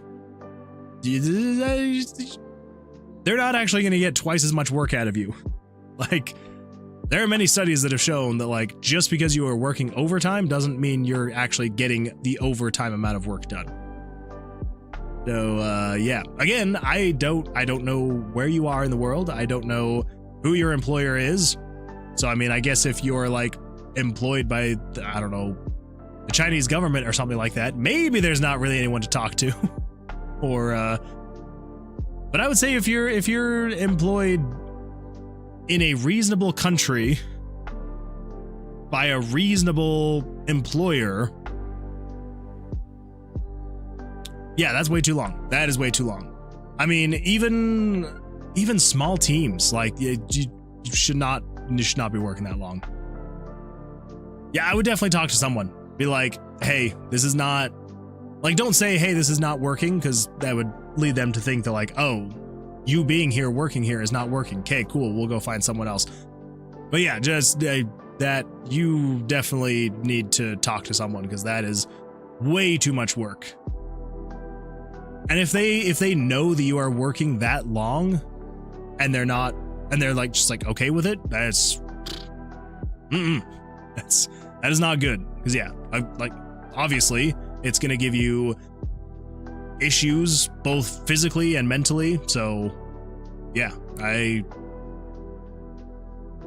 again, and I'll say it again, you definitely need to talk to someone. That is way too many hours to be working, regardless of what your team size is, regardless of what it is you're working on. 18 hours a day, that is way too many hours a day. Cut that in half, and you're a little closer to where you should be. Axel says, apparently Markiplier is going to be a character in the MCU, it seems. Really? I feel like he could play a pretty good MCU character. Huh. Are there any confirmed leaks, or are there just like speculations right now about who he'll be? Jack says, I'm working so hard because I own some stakes in the startup. I mean, that's fair. But if you're not able to do good work, it doesn't matter how quickly you're trying to push stuff out. You're going to start having issues with the code. You're going to start having issues with functionality on all sorts of levels. Like, it is definitely not worth working that hard. Like, I get that you want to work as hard as you can because you own stakes in the company, but that ain't it. 18 hours a day, that ain't it. Like, definitely, especially if it's a startup, and if you own stakes, I'm assuming that means you probably have some ins with the people who started it. So you should definitely talk to some of them. And because, like, maybe they're putting in 18 hours a day as well. And for them, great, that's cool. But yeah, that is way too much. Way too much. That is like physically unhealthy and also mentally. So Mutation, Ivory says, what's the point of working if you die, basically? Yeah, that's exactly. That's like, it honestly sounds like you are kind of working yourself to death. That is way too much. Yeah. So, very much need to kind of sort out those priorities, because sleeping for 30 minutes to an hour, that is not enough. I mean, like, for me right now, I wake up at 6 a.m. I'm at work by 7. I leave at 4, get home around 4:30, spend a few hours with my wife and daughter, and then on days that I then stream from 8:30 to 12:30, and then I get like 5-ish hours of sleep, and then I do it all over again. Even that, I'm kind of like, this is too much. This is not enough sleep, and this is a lot of work. So yeah, I can't even imagine only getting like 30 to 60 minutes of sleep. That is just absolutely nuts. You need more sleep. You need more sleep. You need to eat healthier. And I'm assuming if you're getting that little sleep, you're probably drinking a lot of energy drinks as well. Maybe just coffee, but even still, you're probably taking in a lot of caffeine. And that is also not good for you. So talk to someone, figure something out, because that is way too many hours to be working.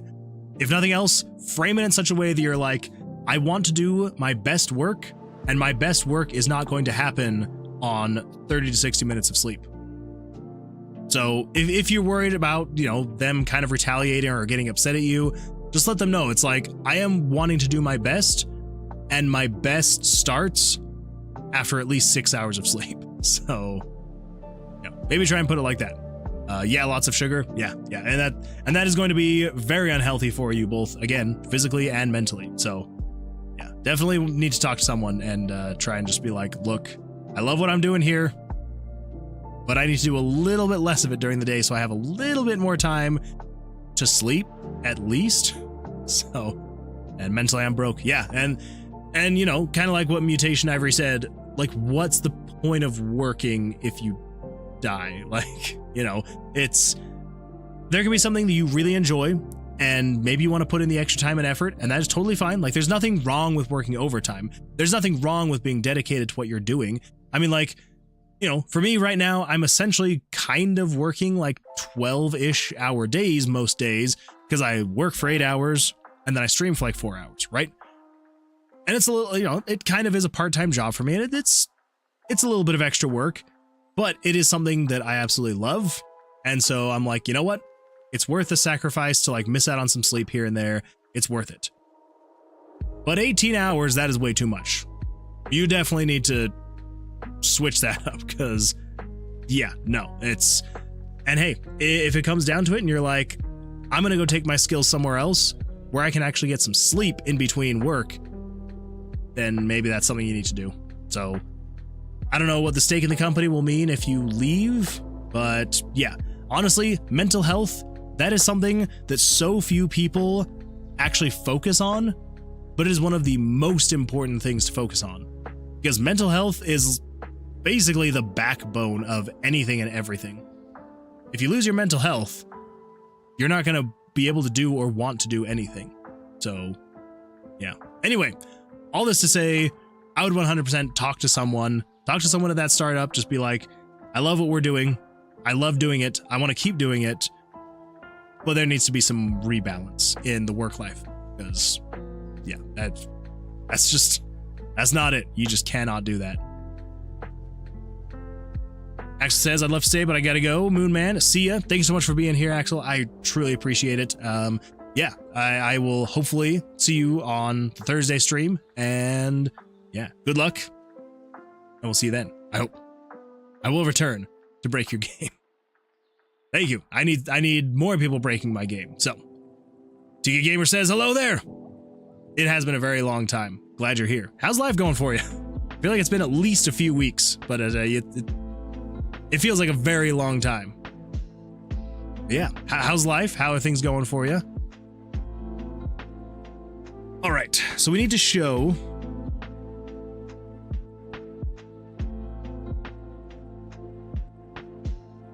All right. Why is... No. There we go. Show exit. So if... Yes. So if you're in the exit room, So show image layer 26, exit door 1, and then 27 is, I believe, what we're going to show this text as. And that text is going to be exit UI text 1.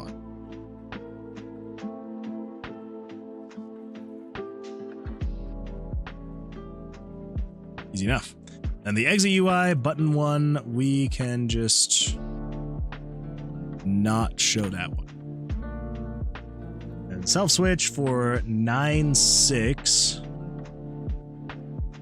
I don't know what that one is. Set it to true. Okay. Now, is anything else using image layer 27? Because I feel like if once we get there, it's still not going to show. Maybe.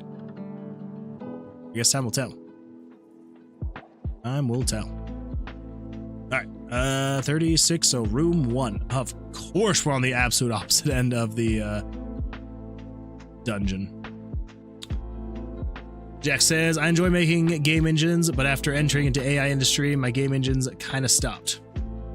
And that's the other problem, is if you are not working on what you're passionate about, not that you can't be passionate about AI, right? And work is work, right? You don't have to be passionate about what you do for work. It helps, but work is work. And even if you are passionate about it, chances are you're probably going to lose that passion at some point in time. But if you're sacrificing things that you enjoy just so you can keep working, it's not worth it. I promise it is not worth it. But yeah, I'm here for you. If you ever need to vent, come on in here. We're always here for you. And yeah, I really hope that you'll be able to figure something out, because you can't go on like this. You definitely need to get a better work-life balance going, and you need to probably talk to someone and be like, hey, I want to keep doing what I'm doing, but I need more me time. And any reasonable person will be okay with it. So don't feel like you can't, because you definitely need to. TK Gamer says, yeah, it's been a long time. I saw your notifications from YouTube, but I didn't get any from Twitch. Oh, well, that's weird that it's not notifying on Twitch. Well, I'm glad you're here anyway. Hey, what about Lemonade Simulator? The Lemonade Simulator is, for the most part, ready to go. So, although now that I'm realizing this, okay. I opened Discord. That is not what I wanted to click on. This is what I want to click on. There we go. Yeah, the Lemonade Simulator is basically done. So I have it up on itch now, which maybe I'll like post a link or something like that here so that you can see it. But yeah, here we go. Yeah, it is on itch. It is ready to go. So if I pull this up, there we go. Lemonade Simulator ready to go. It is a little buggy. There were definitely bugs found today after I posted it, and I have fixed most of the game-breaking bugs. So if you end up playing it and you find bugs, let me know, and I'll try to fix them. But yeah, it's it is there. It is there, and it is officially submitted as well. So if we come over here to the RPG Maker Game Jam, there we go. So yes, we've got a little under 5 days left, so 4 days and 22 hours. But yeah, so if you come over here to the submissions, you can see Lemonade on Main Street. There it is. There is the game. So it is submitted. It is in there. I am still going to try and do some bug fixes. I'm going to try and do some bug fixes before the actual due date, you know, because once this hits, I think you have to stop. It's basically like a pencils down kind of thing. So I'm hoping to get any more game-breaking bugs finished, figured out, and out of the way before this actually hits 0, so that we can just be good, done, call it good. But yeah, I do have a few more things I need to fix.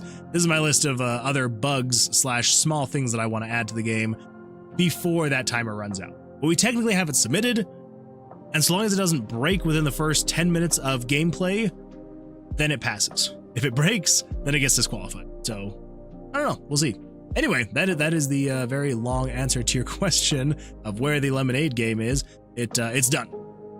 So buggy, but done. All right, let's come back over here. Let's give this a test C. 36 is 33. Oh, that's right. Yes, we are right next to the room. There we go. I don't know what's going on here. Is it this proceed button? Is that the problem? What do we got here? Loading, dice move, monster animation, draws an attack, room animations, player damage, monster cards, saving throw. I think this is an old saving throw. This is also an old skip saving throw. Okay. Trap puzzle, puzzle timer, saving throw.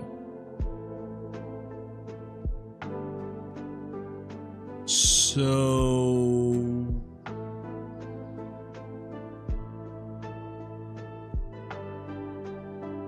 Huh? It's the dice move, monster animations, card draws / attack. Oh, okay, so this is the actual exit UI interaction.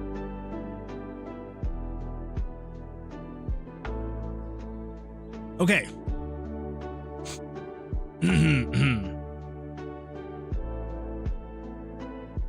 It's all making sense now. It's all making sense. So in here, this is utilizing image 36 and 48. All right. Then over here, though, this is showing image layer 26, 27, 28. So yeah, that is the problem. What if we just set this to action button? Is that still going to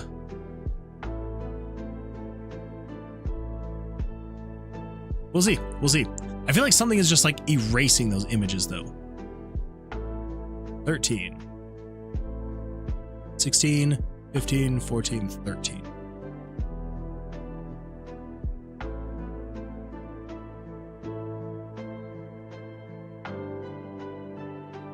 Yeah, they're just like not showing.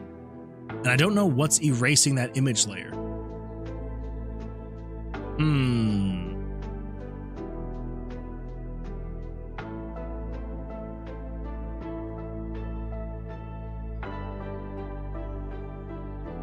26 and 27 is the POV.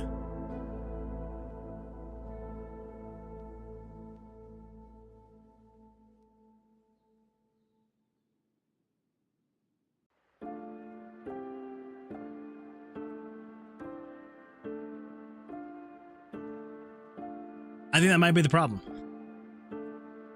I didn't even think about that. Okay, so we're going to use... So the card area is 28 through 49. So I think we need to use 28, 29. I think that's what we got to do. Well, kind of.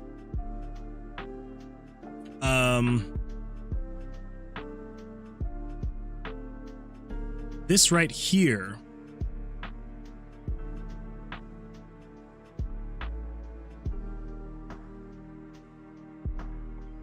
Exit UI button. We don't need that anymore. I know I commented it out, but we'll just get rid of it. That's not even correct anymore anyway. So 26 is going to be the door, but we need a higher up picture, card area. Yeah, 28.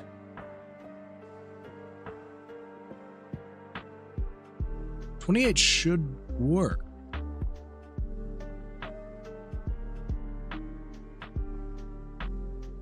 Let's change this from 27 to 28 and see what happens.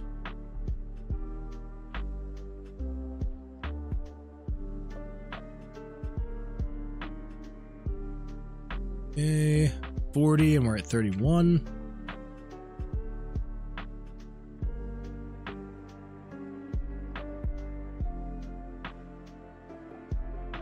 Ooh, nice. Yeah, Blackjack.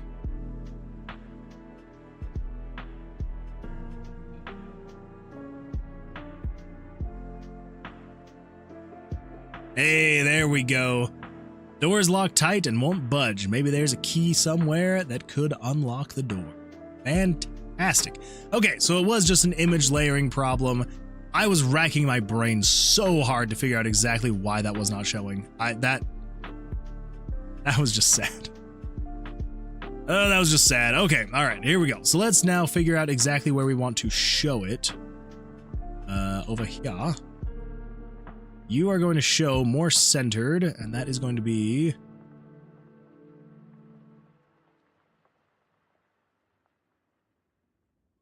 Wait, what do you mean 638? 640 by 542. 542. It's close, but not quite. All right. So that should show now when it's locked. Right. Now we need to actually unlock the door with a key. Yeah. The keys are going to be unlocked via bosses. Okay. So that was the bug. Exit stairs not showing anymore, nor the exit message. That is fixed. We're good to go. Make exit doors instead of stairs. That one is also good to go. All right. Now let's just move these bugs down here, because bugs is bugs, and we don't want to deal with those anymore. All right. So at this point, we are going to need the mini bosses now. The mini bosses will have the keys.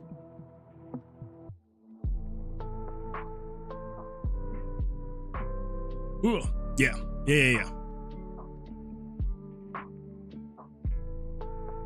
Because that's how we're actually going to go move floor to... Makes sense.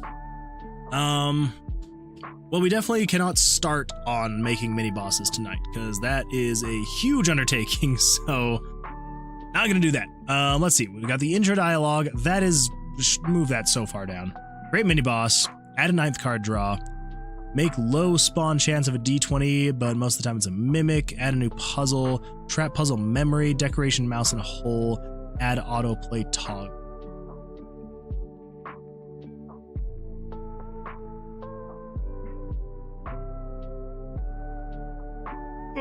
And naming the spells.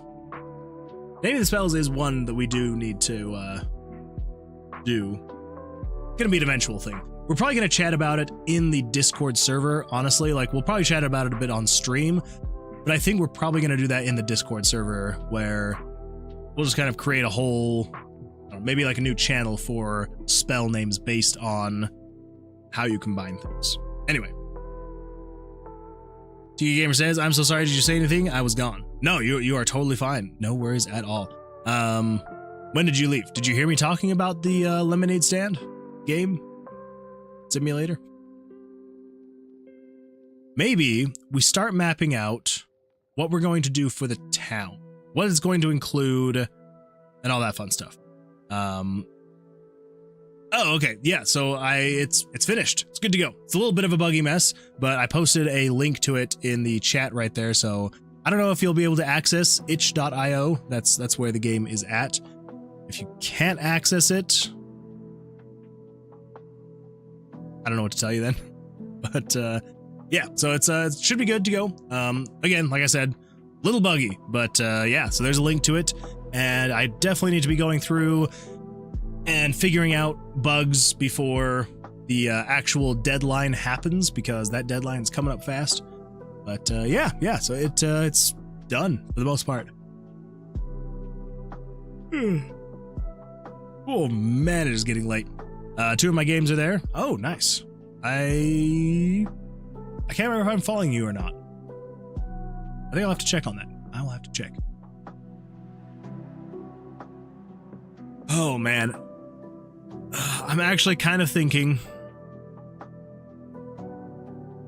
we might just call it here. My brain is basically shot. We definitely did not get as much done as I was hoping. Oh, actually, that is one thing we need to write down. Bug. When leaving combat, it sometimes attacks you/the monster. I don't know why that would be the case. We're definitely going to need to look into that. Because I think it just, yeah, I don't know. We're gonna have to look into that. But yeah, I probably stayed up way too late last night working on what I thought were the final bug fixes for the Lemonade Simulator game. And then that was not the case. So anyway, yeah, I think we're probably gonna say that is the stream for today. 'Cause I feel like I'm not gonna get anything more done. And anyway, yeah, so I think we're gonna call it there. But hey, we got the door. We got the door done. The door was finished. So there's that at least. There's something to show for our time. Good old door.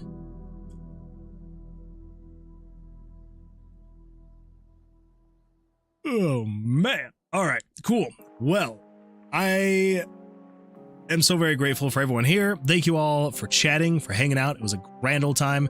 I'm gonna go pass out now, and yeah, I hope everyone has a fantastic rest of their evening, or you know, if it's afternoon or morning for you, wherever you may be in the world, I hope you have a great one of that. So with that, I'm gonna say farewell. I will see you all not tomorrow, because we did change the schedule, so not tomorrow, but the next day. So should be a good time, and we're gonna make some more progress. We're gonna fix this bug. We're gonna do stuff. It's gonna be great.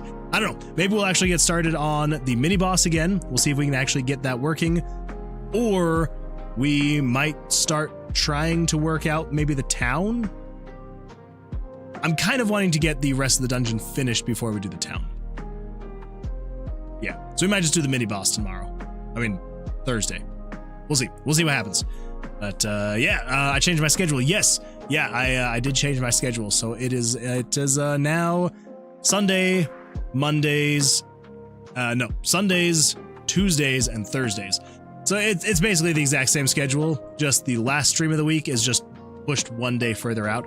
So it's essentially every other day now. Just with Friday and Saturday, I take those days off. So yeah, I think, let me check here really quick.